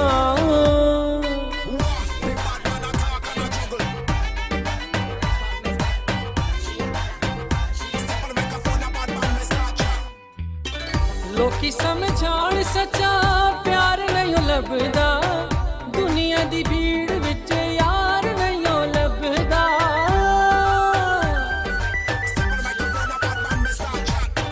ਲੋਕੀ ਸਮਝਾਣ ਸੱਚਾ ਪਿਆਰ ਨਹੀਂ ਲੱਭਦਾ ਦੁਨੀਆ ਦੀ ਭੀੜ ਵਿੱਚ ਯਾਰ ਨਹੀਂ ਲੱਭਦਾ ਦਿਲ ਨਹੀਂ ਮੰਨਦਾ ਜਦੋਂ ਤੈਨੂੰ ਵੇਂਦੀ ਹਾਂ ਦਿਲ ਨਹੀਂ ਮੰਨਦਾ ਜਦੋਂ ਤੈਨੂੰ ਵੇਂਦੀ ਹਾਂ ਜੇ ਮੈਂ ਤੇਰੇ ਕੋਲ ਰਵਾਂ ਤੇ ਮੈਂ ਰਾਜ਼ੀ ਰਹਿੰਦੀ ਹਾਂ ਜੇ ਮੈਂ ਤੇਰੇ ਕੋਲ ਰਵਾਂ ਤੇ ਮੈਂ ਰਾਜ਼ੀ ਰਹਿੰਦੀ ਹਾਂ ਗੱਡੀ ਤੂੰ ਮਗਾ ਦੇ ਦਿਲ ਮੈਂ ਪਵਾਂਦੀ ਹਾਂ ਗੱਡੀ ਤੂੰ ਮਗਾ ਦੇ ਦਿਲ ਮੈਂ ਪਵਾਂਦੀ ਹਾਂ ਜੇ ਮੈਂ ਤੇਰੇ ਕੋਲ ਰਵਾਂ ਤੇ ਮੈਂ ਰਾਜ਼ੀ ਰਹਿੰਦੀ ਹਾਂ ਜੇ ਮੈਂ ਤੇਰੇ ਕੋਲ ਰਵਾਂ ਤੇ ਮੈਂ ਰਾਜ਼ੀ ਰਹਿੰਦੀ ਹਾਂ ਤੈਨੂੰ ਪਿਆਰ ਹੋ ਗਿਆ ਮੈਨੂੰ ਸਈਆਂ ਕਹਿੰਦੀ ਹਾਂ ਤੈਨੂੰ ਪਿਆਰ ਹੋ ਗਿਆ ਮੈਨੂੰ ਸਈਆਂ ਕਹਿੰਦੀ ਹਾਂ ਜੇ ਮੈਂ ਤੇਰੇ ਕੋਲ ਰਵਾਂ ਤੇ ਮੈਂ ਰਾਜ਼ੀ ਰਹਿੰਦੀ ਹਾਂ ਜੇ ਮੈਂ ਤੇਰੇ ਕੋਲ ਰਵਾਂ ਤੇ ਮੈਂ ਰਾਜ਼ੀ ਰਹਿੰਦੀ ਹਾਂ ਜੇ ਮੈਂ ਤੇਰੇ ਕੋਲ ਰਵਾਂ ਤੇ ਮੈਂ ਰਾਜ਼ੀ ਰਹਿੰਦੀ ਹਾਂ ਜੇ ਮੈਂ ਤੇਰੇ ਕੋਲ ਰਵਾਂ ਤੇ ਮੈਂ ਰਾਜ਼ੀ ਰਹਿੰਦੀ ਹਾਂ ਤੈਨੂੰ ਪਿਆਰ ਹੋ ਗਿਆ वेरी नाइस जबरदस्त इमरान But वेरी अच्छा नाइस आगे- सर आपका फेवरेट गाना है ये वाला हाँ जी मेरा फेवरेट गाना वेरी नाइस तू आपका मगा फेवरेट दे। गाना है जी गड्डी तू मगा दे तेल मैं पाऊँ नहीं नहीं बड़ी गड्डी तू मगा cooperative नहीं सी और मुझे वो compromise करने वाली लड़की है अच्छा ये वो ये वाली लाइन जो है जरा ये यूथ के लिए है वो दूसरी लाइन ज्यादा अच्छी है जब मैं तेरे को कोई रवां तो मैं जरूरी राजी नहीं है हूं। मैं कि जो राजी हूं। सिंगर है असल वही में जो गाएगा मेरे ख्याल से वो तो मेन इनसे लाइन भी है। हम अच्छा इनसे भी सर आपको गाने का शौक भी है कुछ नहीं नहीं नहीं मैं अपनी जवानी के दौर में थिएटर करता रहा हूँ तो अच्छा उस वजह से मुझे म्यूजिक से म्यूजिक हाँ शौक है मेरे। जबरदस्त इमरान आप बताएंगे आपकी फेवरेट सिंगर कौन है किन्हें आप फॉलो करते हैं जिन्हें आप सुनते हो उनका नाम बताएंगे आप मेरे जो फेवरेट सिंगर हैं वो उस्ताद राहत फ़तेह अली खान साहब अरे उनको उस्ताद फ़तेह अली खान साहब बड़े लोग हैं बड़े उस्ताद लोग हैं इनको सुनता हूँ फॉलो करता हूँ और अपने जो सुरीला होने के लिए जो चीज़ की ज़रूरत होती है वो सुरीलों को सुनने से भी आप सुरीले होते अरे हैं मेरे उस्ताद कहते हैं मतलब हम उनको सुनते हैं फॉलो करते हैं और मुझे वो आप फेवरेट उन्हें, है अब उन्हें सुनते हैं जी। अच्छा इमरान मुझे बताइएगा जो यंगस्टर है जो नए लोग गा रहे हैं उनमें आपका फेवरेट कौन है को आपको लगता है कि बहुत अच्छा गा रहे हैं बड़े सुर में गा रहे हैं देखा जाए तो सारे ही बहुत अच्छा गा रहे नहीं हैं ये जवाब मुझे सब देते हैं मतलब मैं सुनना चाहती हूँ कोई एक ऐसा सिंगर जो आपको लगता है कि बहुत अच्छा है आयमा बेग अच्छा गा रही है आयमा अच्छा सुर में गा रही हैं जी सुर में गा वेरी नाइस सर आपको गाने का शौक है आप गाते हैं जी अभी एक इन्होंने जो बात कही ना कि सुरीले लोगों को सुनने से आपके सुर बेहतर हो जाते हैं मैं इससे 200% एग्री करता जी। हूँ और अपने फील्ड के हवाले से जो मेरे जूनियर्स हैं जो सीखना चाहते हैं उनको मैं कहता हूँ कि लोगों का अच्छा काम देखें फोटोग्राफी के पॉइंट ऑफ व्यू से बात जी। कर रहा हूँ कि अगर आप लोगों का जो सीनियर्स का काम देखेंगे इंटरनेशनल जो बहुत बड़े बड़े नाम हैं उनका काम देखेंगे तो आपकी फोटोग्राफी जो है ना वो इम्प्रूव होगी जबरदस्त सर आजकल बच्चों ने DSLR ले लिया आप देखते हैं जी। हर कोई फोटोग्राफर बनना चाहता है क्या DSLR आने से आप अच्छे फोटोग्राफर बन सकते हैं नहीं जरूरी नहीं जरूरी नहीं मैं ये कहता हूँ कि ये इश्क नहीं आसान बस इतना इतना समझ समझ लेना एक आग का दरिया है और डूब के जाना है अरे। तो ये बहुत मुश्किल काम है इसमें सिर्फ DSLR काम नहीं देता इसमें बड़ी DSLR मेहनत की जरूरत होती सर है आपने किन से सीखा है आपकी टीचर कौन है मैंने college of art and design से MFA किया अच्छा। था तो वो तो एक इंस्टीट्यूशन है जहाँ पे आपको institution, हाँ, पेंटिंग बिल्कुल। भी सिखाई जाती है, डिजाइनिंग भी, फोटोग्राफी भी, सारी तो चीजें आपने सिखाई वहीं जाती से सीखा? हैं। वैसे तो मैं बचपन से ही कर रहा हूँ, अरे आपकी ये हॉबी भी है, शौक भी है, पैशन भी है। जो 11 साल की उम्र में मेरा 100 रुपए का फर्स्ट कैमरा था जो मैंने पॉकेट मनी से मैंने खरीदा था, प्लास्टिक का कैमरा था। और उसके बाद आहिस्ता आहिस्ता समझ आनी शुरू हुई, शटर अपर्चर, उसी में से समझ आ गया था कि ये अच्छा, कैसे लाइट जबरदस्त। कंट्रोल होती है। कभी तस्वीर जो वाइट हो जाती है, कभी काली हो जाती है, तो होता क्या है, तो रिजल्ट ठीक क्यों नहीं आता। तो मेरे ख्याल में 12-13 साल की उम्र में मुझे समझ आ गई थी कि शटर अपर्चर काम क्या करते हैं। काम क्या करते तो हैं? समझ लें जैसे वो एक कोई भी किसी से आप पूछते हैं तो वो कहते हैं मैं बचपन से ही ये काम कर रहा हूँ, तो ये इनफैक्ट ये बचपन से ये ही वो बचपन से याद चल रहा है। कर रहे हैं।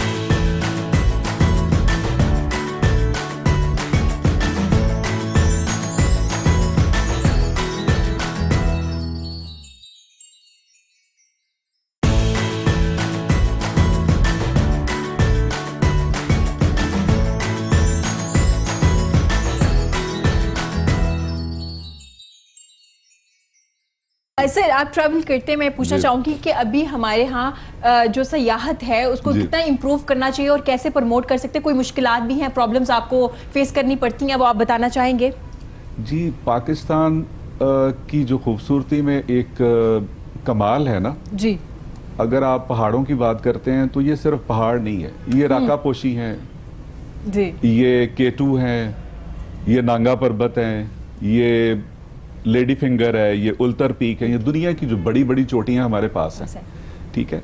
और आप देखें कि और जो एक लैंडस्केप के अंदर जो अजायब हैं वो भी हमारे पास है, यानी कोल्ड डेजर्ट है स्कर्दू में, यानी आजकल उस सहरा के ऊपर बर्फ पड़ रही है पाकिस्तान के अंदर। तो मतलब, और मैं अगर मेरे से अगर आप पूछें कि इसमें और क्या काम करने की ज़रूरत है, तो मैं ये समझता हूँ कि मज़ीद डेस्टिनेशंस और एक्सप्लोर कर चुके हैं लोग, यानी जो ट्रैकर्स तो हैं वो हमें डॉक्यूमेंट बता करने की चुके जरूरत हैं, है। डॉक्यूमेंट उसको डॉक्यूमेंट करने की ज़रूरत ठीक है। है। और गवर्नमेंट को चाहिए कि वहाँ अपना इंफ्रास्ट्रक्चर दे, फैसिलिटीज़ दे, Facilities। रोड्स जानी चाहिए, वहाँ पे मज़ीद इको फ्रेंडली जो है वो रिजॉर्ट्स बनने चाहिए। ये नहीं कि वहाँ पे सीमेंट सरिया और इस तरह की चीज़ें वहाँ नहीं जानी चाहिए, लेकिन मज़ीद अब आप देखें कि हमारे पास जितनी डेस्टिनेशंस हैं वो ओवरलोडेड हो चुकी हैं। ठीक है। यानी अगर आप, मैं हैरान था कि ये ईद आती है और सारी दुनिया मरी की तरफ जा रही है। जाना चाहिए, जी, जाना चाहिए, बिल्कुल। चाहिए, लेकिन सारी दुनिया को मरी की तरफ नहीं जाना चाहिए। कुछ को स्वात की तरफ भी जाना चाहिए, कुछ को नारायण की तरफ भी जाना चाहिए, चित्राल की तरफ भी जाना चाहिए, गिलगित बल्तिस्तान भी जाना चाहिए। और सिर्फ यही नहीं कि आपने माउंटेन एरियाज़ को ही आपने जाके इंजॉय करना है, आपके पास समुंदर भी है, आपके बिल्कुल। पास सहरा भी है, आपके पास पंजाब में बलूचिस्तान बहुत खूबसूरत है। तो मैं ये समझता हूँ कि गवर्नमेंट को ये चाहिए कि जो नई डेस्टिनेशंस हैं वो इंट्रोड्यूस करवाएं, वो ठीक है, इंट्रोड्यूस करवाएं और वहाँ पे फैसिलिटीज़ दें। और सीमेंट सरिया नहीं जाना चाहिए वहाँ पे, ठीक है, क्योंकि ये उस जगह को खराब ही करेगा। किसी जगह पे अगर सीमेंट सरिया जाएगा वो खराब हो जाएगी। ठीक हो गया, जी। सही हो गया। टूरिज्म की भी बात करें सर, आपने थिएटर की बात की तो मैं चाह रही थी थोड़ा हम थिएटर के बारे में भी बात करें। तो सर आपने क्यों कंटिन्यू नहीं किया? डिफरेंट फेजेस होते हैं बंदे पे। हमने 83 से शुरू किया था अरे। थिएटर करना, इससे पहले स्कूल में क्या करते थे। 83 से ऑनवर्ड जो है फिर वो थिएटर किया, पहले लाहौर में, फिर इस्लामाबाद में। पहले मदीहा गौर हमारी सीनियर थी और हम गवर्नमेंट कॉलेज में इकट्ठे पढ़ते थे सब। तो जब उन्होंने जोका बनाया तो उसमें फिर हम गए, और उसकी जब वो बाहर गई तो उसकी एग्जेक्टिव बॉडी में मैं था। उसके बाद फिर हमने सांझ के नाम से एक थिएटर ग्रुप बना लिया, जिसमें इनसे भी मेरी बात हो रही थी भट्ट साहब से कि राजा अब्दुल सत्तार जो है वो हुआ करते थे, जो आजकल एक और टीवी चैनल पे शो करते।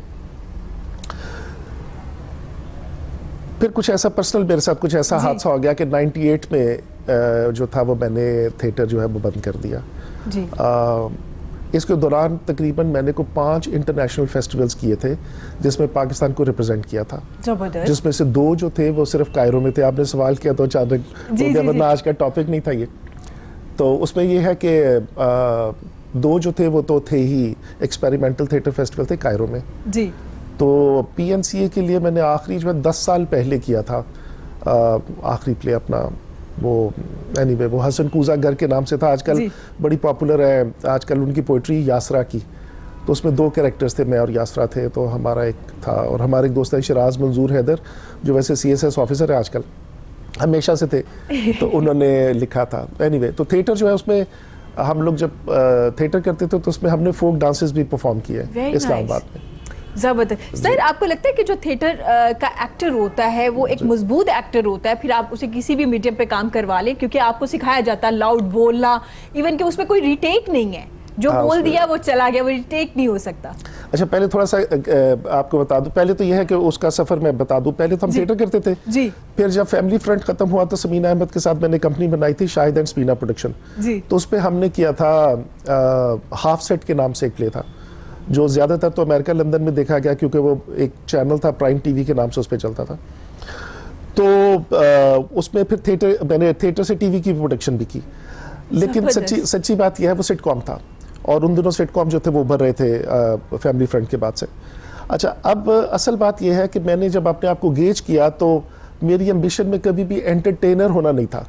सो अच्छा। जब आप शो बिजनेस ज्वाइन कर लेते हो और आप थोड़े से पॉपुलर हो जाते हो तो आप फिर ना एंटरटेनर हो जाते हैं, तो उसका एंड ये होता है कि शाहरुख खान भी हो तो कोई आपको पैसे दो तो आप अपनी शादी में जाके नाच लेते हैं। जी तो मुझे ऐसे लगता था कि मैं एक्टिविस्ट हूँ, I am not an actor. तो हम थिएटर भी जो करते थे वो एक्टिविज्म का थिएटर था।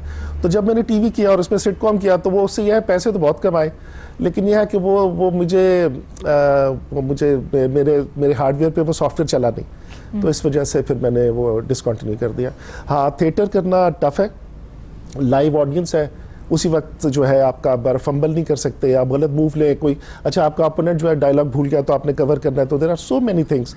फिर यह है कि उसकी टेक्निक बिल्कुल डिफरेंट है।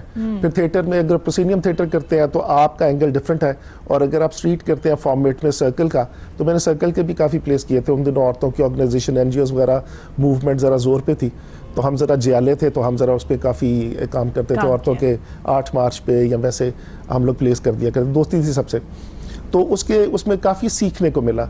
लेकिन मैं फिर कहूँगा कि I was never been an actor, I was more of an activist. Activist. Sir, आपने कभी किया थिएटर, किया आपने कभी परफॉर्म किया है जी, थिएटर पे? क्योंकि थिएटर की बात हो रही है तो मैंने कहा आपसे भी जरूर पूछूं। जी, जब college of art and design में जाते हैं तो आपको सारा कुछ करना पड़ता है। वहाँ पे आपको एज ए डायरेक्टर भी काम करना है, जी। आपको एज ए एक्टर भी काम करना है, आपको एज ए सिंगर भी कुछ ना कुछ गाना पड़ेगा। तो वो जाहिर है एक आर्टिस्ट जब वो सारे मीडियम्स को टच नहीं करेगा जी। तब तक वो उसका एक्सपोजर नहीं बढ़ेगा, और तब तक वो एक अच्छा आर्टिस्ट नहीं बनने बन में सकता। थोड़ा सा पीछे रह तो सर, जाएगा। आपने गाना भी गाया, क्योंकि अभी आपने कहा सिंगिंग भी करनी पड़ेगी। स्टूडेंट लेवल पे अभी अगर आप मुझे कहें तो शायद आप जाहिर है वो आज 20 साल गुजरने के बाद 25 साल गुजरने के बाद थोड़ा मुझे- सा ऐसे कोई गुनगुना दीजिए कुछ। आवाज़ तो अच्छी है आपकी जी, बस कुछ भी। हाँ। वो मेरे ज़हन में ही गाना कोई नहीं है। नहीं, कोई नगमा, कोई पाकिस्तान का नगमा सुना, कुछ भी सुना दीजिए। मुझे अगर पता होता तो मैं डेफिनेटली कुछ याद करके आता और मैं ज़रूर गाता। और ये जो पाकिस्तान वाली आपने बात की है, तो ये तो वैसे असूलन आना चाहिए, कोई एक कौमी जो नगमा है वो तो आना चाहिए।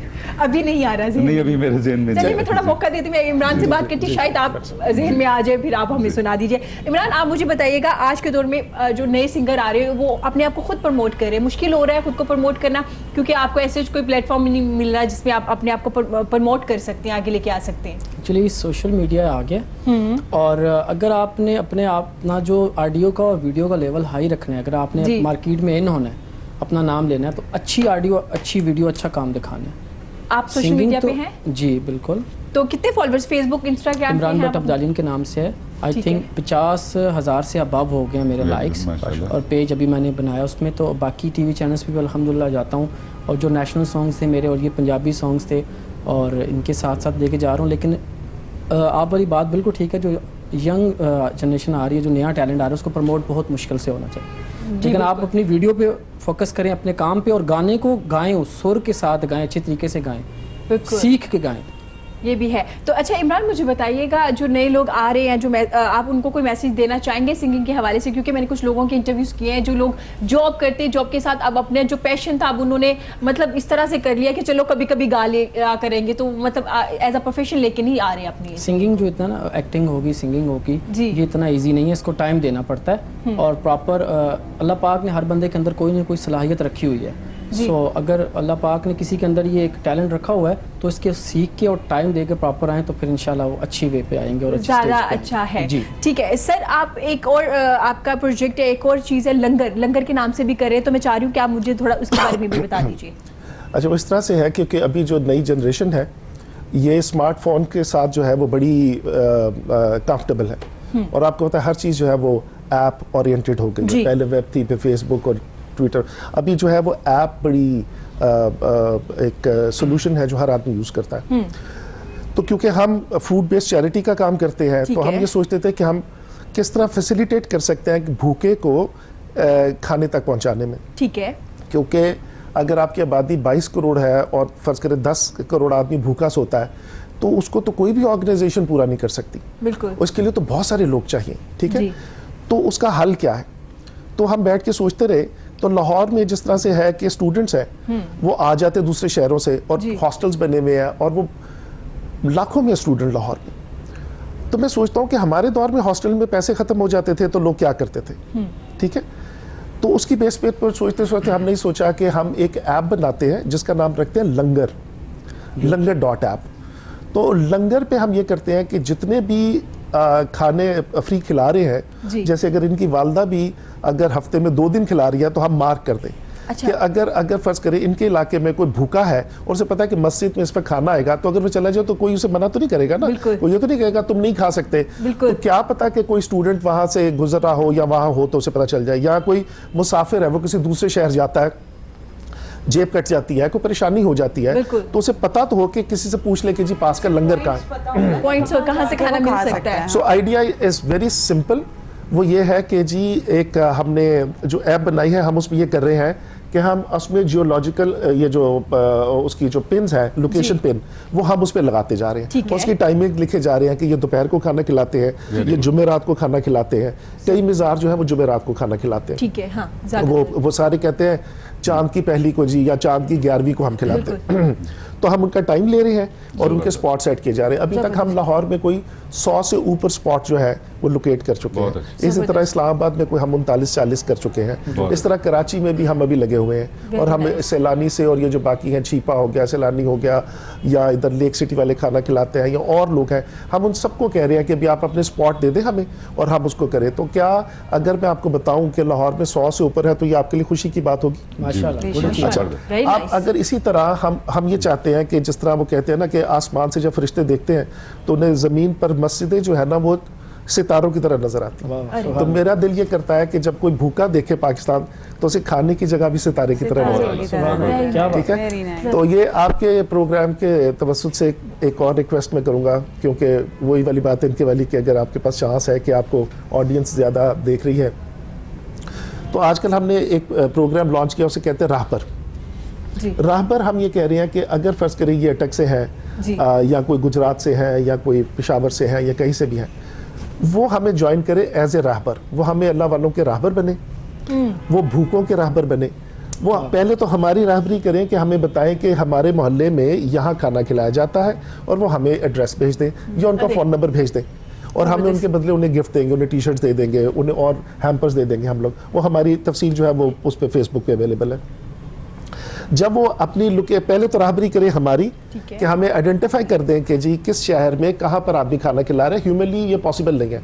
अगर मैं डेटा कलेक्शन 3 शहरों से ऊपर करता हूँ तो उसकी कॉस्ट बहुत बढ़ बहुत बढ़ जाती जाती है, और इसमें हमें वॉलंटियर्स चाहिए। जी। ठीक है, जो जहाँ से गुजर रहा है या उसके मोहल्ले में, या अगर वो खुद खिला रहे हैं तो वो खुद हमें बता दें कि हम खिला रहे हैं और हम उसका स्पॉट उसमें लगा देंगे। उसके बाद वो राहबर बनेंगे हर उस भूखे के जो कि उसको देखकर और वहाँ चला जाएगा। बहुत अच्छा। सो ये मेरी रिक्वेस्ट है कि जितने भी लोग प्रोग्राम देख रहे हैं, अगर वो अपने इर्द गिर्द कहीं भी फ्री खाना देखते हैं किसी भी फॉर्म का, वो कोई भी रिलीजन खिला रहा हो, वो कोई भी आदमी औरत खिला रही हो, कोई ऑर्गेनाइजेशन खिला रही हो, बस वो खाना खिला रहा हो भूखे को, बिल्कुल। तो वो जो है ना वो हमें करते हैं तो हम उस पर दिस इज लंगर। जबरदस्त, वेरी बहुत नाइस। ये बड़ा अच्छा काम है, बहुत जैसे अच्छा, आपने जिक्र जबरदस्त। किया कि आप लोग भी अप्रोच करें, आपको बता सकते हैं कि मोहल्ले में ये लोग खाना खिला रहे हैं, ताकि लोगों को पता चल सके। जैसे मैम भी कह रही थी कि पता चल सके किस स्पॉट पे खाना मिल सकता है और किस टाइम मिल सकता है। जी मैम, आप कोई मैसेज देना चाहेंगी प्रोग्राम के आखिर पर?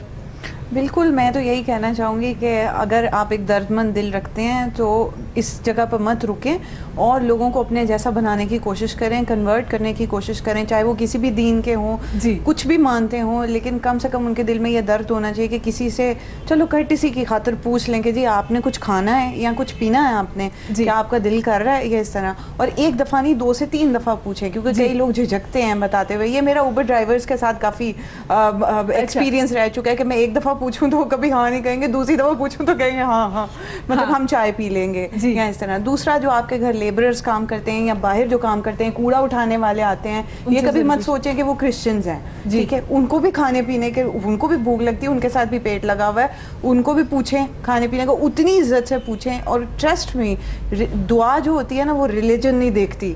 जब आपको कोई दुआ देता है ना, उस वक्त आपको ये नहीं होता कि किसी मुसलमान ने दी है, किसी क्रिश्चियन ने दी है, किसी जू ने दी है, वो आपको दे दी जाती है और अल्लाह हिसाब नहीं रखता अपने पास। बिल्कुल। तो और मैं खवातीन के लिए क्या कहना चाहेंगी जो काम करना चाहती है लेकिन घर से बाहर नहीं आ पाती, जो उनके लिए क्या खवातीन मैसेज है? काम करती हैं और जो कर रही हैं, मैं हर खातून को जो है घर का काम जितना भी वो करें, पर उतना काम नहीं हो सकता, मतलब उनके पास कुछ ना कुछ टाइम बचता है, इसलिए अपने दिमाग को खाली ना बनाए, सास ससुर से ना झगड़े, बैठ के कोई और काम कर ले, कोई और जो प्रोडक्टिव काम हो वो कर ले, वो ज़्यादा बेहतर होगा। और उससे बल्कि उनकी ज़हनी ग्रोथ भी होगी और फिर आगे पढ़ी लिखी खातून और काम करने वाली खातून आगे एक अच्छे बच्चे को भी जन्म देगी। बिल्कुल, मतलब घरेलू सियासत से दूर रहें, घरेलू सियासत से दूर रहें, बिल्कुल। अच्छा काम कर लीजिए। सर, आप क्या कहना चाहेंगे, क्योंकि आज तो आपने बड़े ज़बरदस्त मैसेज दिए पूरे शो में, लेकिन मजीद क्या कहना चाहेंगे आप? देखिए, इस पर जो है ना, ये पहले कह रही थी कि फिगर्स देने से चीज़ें बड़ी खुश्क हो जाती हैं और मैं भी आज सोच रहा था कि मॉर्निंग शो के जो ऑडियंस है वो कितनी फिगर सुनेगी।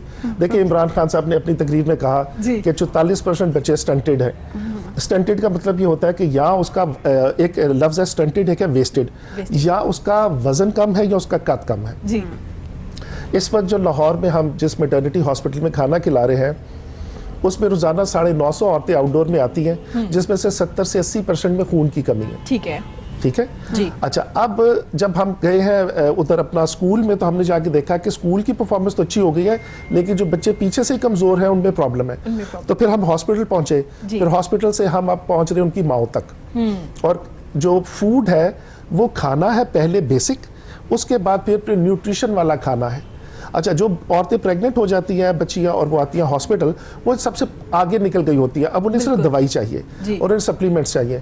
तो अभी जो हम प्रोजेक्ट पे अभी फोकस कर रहे हैं वो ये है कि हॉस्पिटल हमें आइडेंटिफाई करके देगा, तो जो गवर्नमेंट है वो इससे आगे नहीं जा सकती, तो वहाँ हम उनके साथ उन्हें असिस्ट करेंगे और उनको हम बच्चे की इंसेप्शन से उसको टेकअप करने की कोशिश कर रहे हैं। हमारा जो बच्चों की डेथ है, जो मौत वाक़या हो रही है, उसकी जो रेशो है वो अफ्रीका से ज़्यादा बुरी है।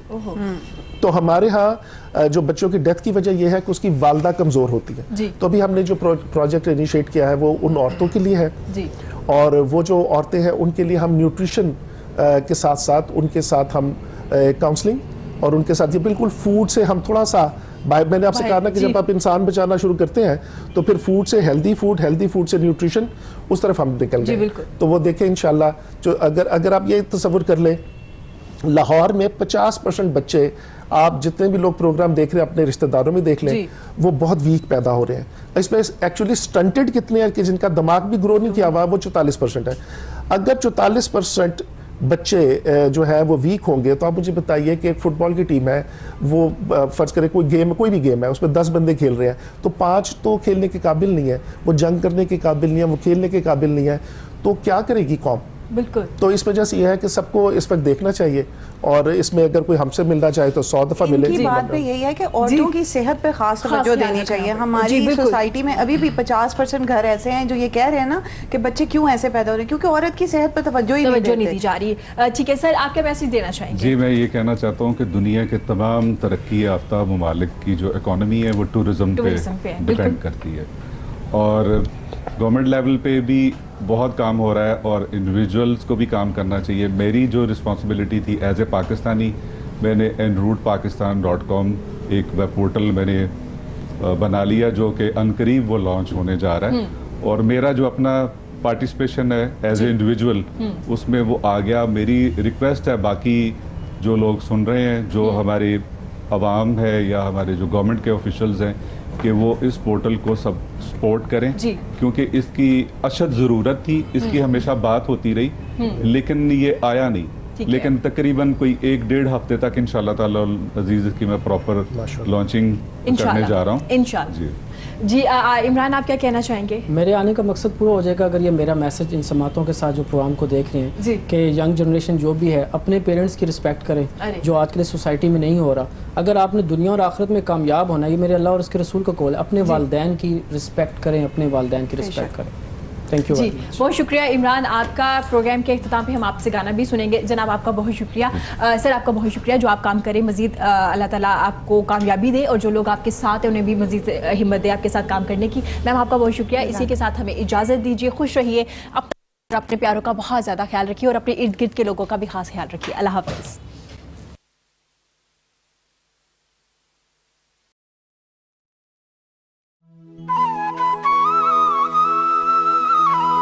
ਹੁਣ ਬਾਜ ਸਜਣ ਦੇ ਕੀ ਜਿਉਣਾ, ਜਿਨੇ ਰੋਲ ਦਿੱਤਾ ਦਰ ਦਰ ਤੇ, ਉਹਨੂੰ ਮੁੜ ਮੁੜ ਕੇ ਦਿਲ ਨਹੀਂ ਦੇਣਾ, ਜਿਨੇ ਰਹਿਣ ਦਿੱਤਾ ਨਾ ਕਰ ਤੇ।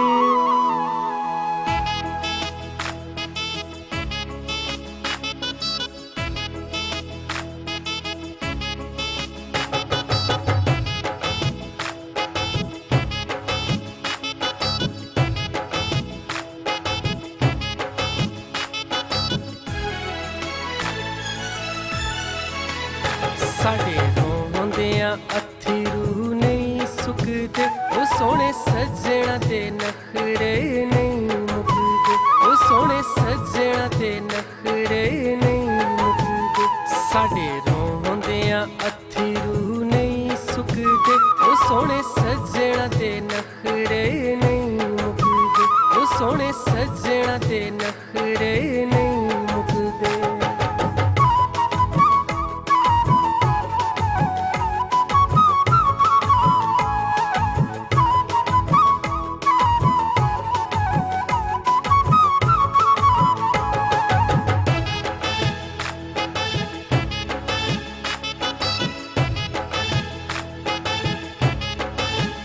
ਨਹੀਂ ਪਿਆਰ ਹਟਾ ਤੂੰ ਮੁੱਲ ਮਿਲਦਾ, ਕੀ ਜਾਣੀਏ ਸੱਜਣਾ ਦੇ ਦਿਲ ਦਾ।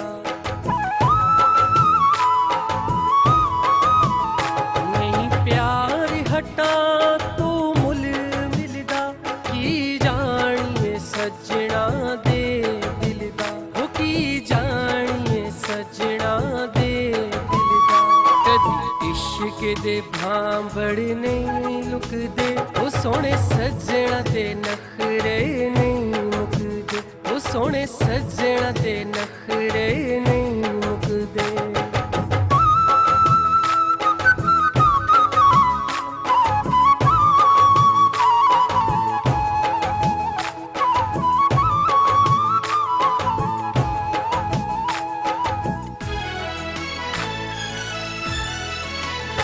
ਐਵੇਂ ਇਸ਼ਕ ਭਾਈ ਗੱਲ ਪਾ ਬੈਠਾ, ਸੋਹਣੇ ਸੱਜਣਾ ਨੂੰ ਸੀਨੇ ਲਾ ਬੈਠਾ। ਐਵੇਂ ਇਸ਼ਕ ਭਾਈ ਗੱਲ ਪਾ ਬੈਠਾ, ਸੋਹਣੇ ਸੱਜਣਾ ਨੂੰ ਸੀਨੇ ਲਾ ਬੈਠਾ, ਉਹ ਸੋਹਣੇ ਸੱਜਣਾ ਨੂੰ ਸੀਨੇ ਲਾ ਬੈਠਾ। ਹੁਣ ਇਸ਼ਕ ਨਜ਼ਾਰੇ ਨਹੀਂ ਮੁੱਕਦੇ, ਸੋਹਣੇ ਸੱਜਣਾ ਤੇ ਨਖਰੇ ਨਹੀਂ ਮੁੱਕਦੇ, ਉਹ ਸੋਹਣੇ ਸੱਜਣਾ ਤੇ ਨਖਰੇ ਨਹੀਂ ਮੁੱਕਦੇ।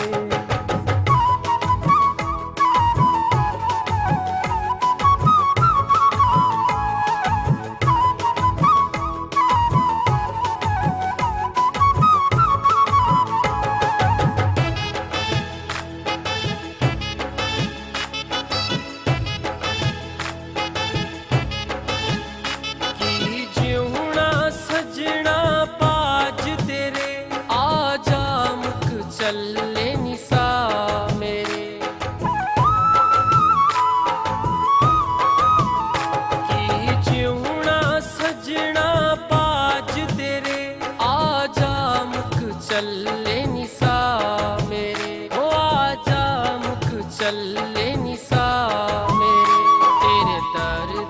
ਹਾਰੇ ਨਹੀਂ ਮੁੱਕਦੇ ਸੋਹਣੇ ਸੱਜਣਾ ਤੇ ਨਖਰੇ ਨਹੀਂ ਮੁੱਕਦੇ ਉਹ ਸੋਹਣੇ ਸੱਜਣਾ ਤੇ ਨਖਰੇ ਨਹੀਂ ਮੁੱਕਦੇ ਸਾਡੇ ਰੋਂਦਿਆਂ ਅਥਰੂ ਨਹੀਂ ਸੁੱਕਦੇ ਉਹ ਸੋਹਣੇ ਸੱਜਣਾ ਤੇ ਨਖਰੇ ਨਹੀਂ ਮੁੱਕਦੇ ਉਹ ਸੋਹਣੇ ਸੱਜਣਾ ਤੇ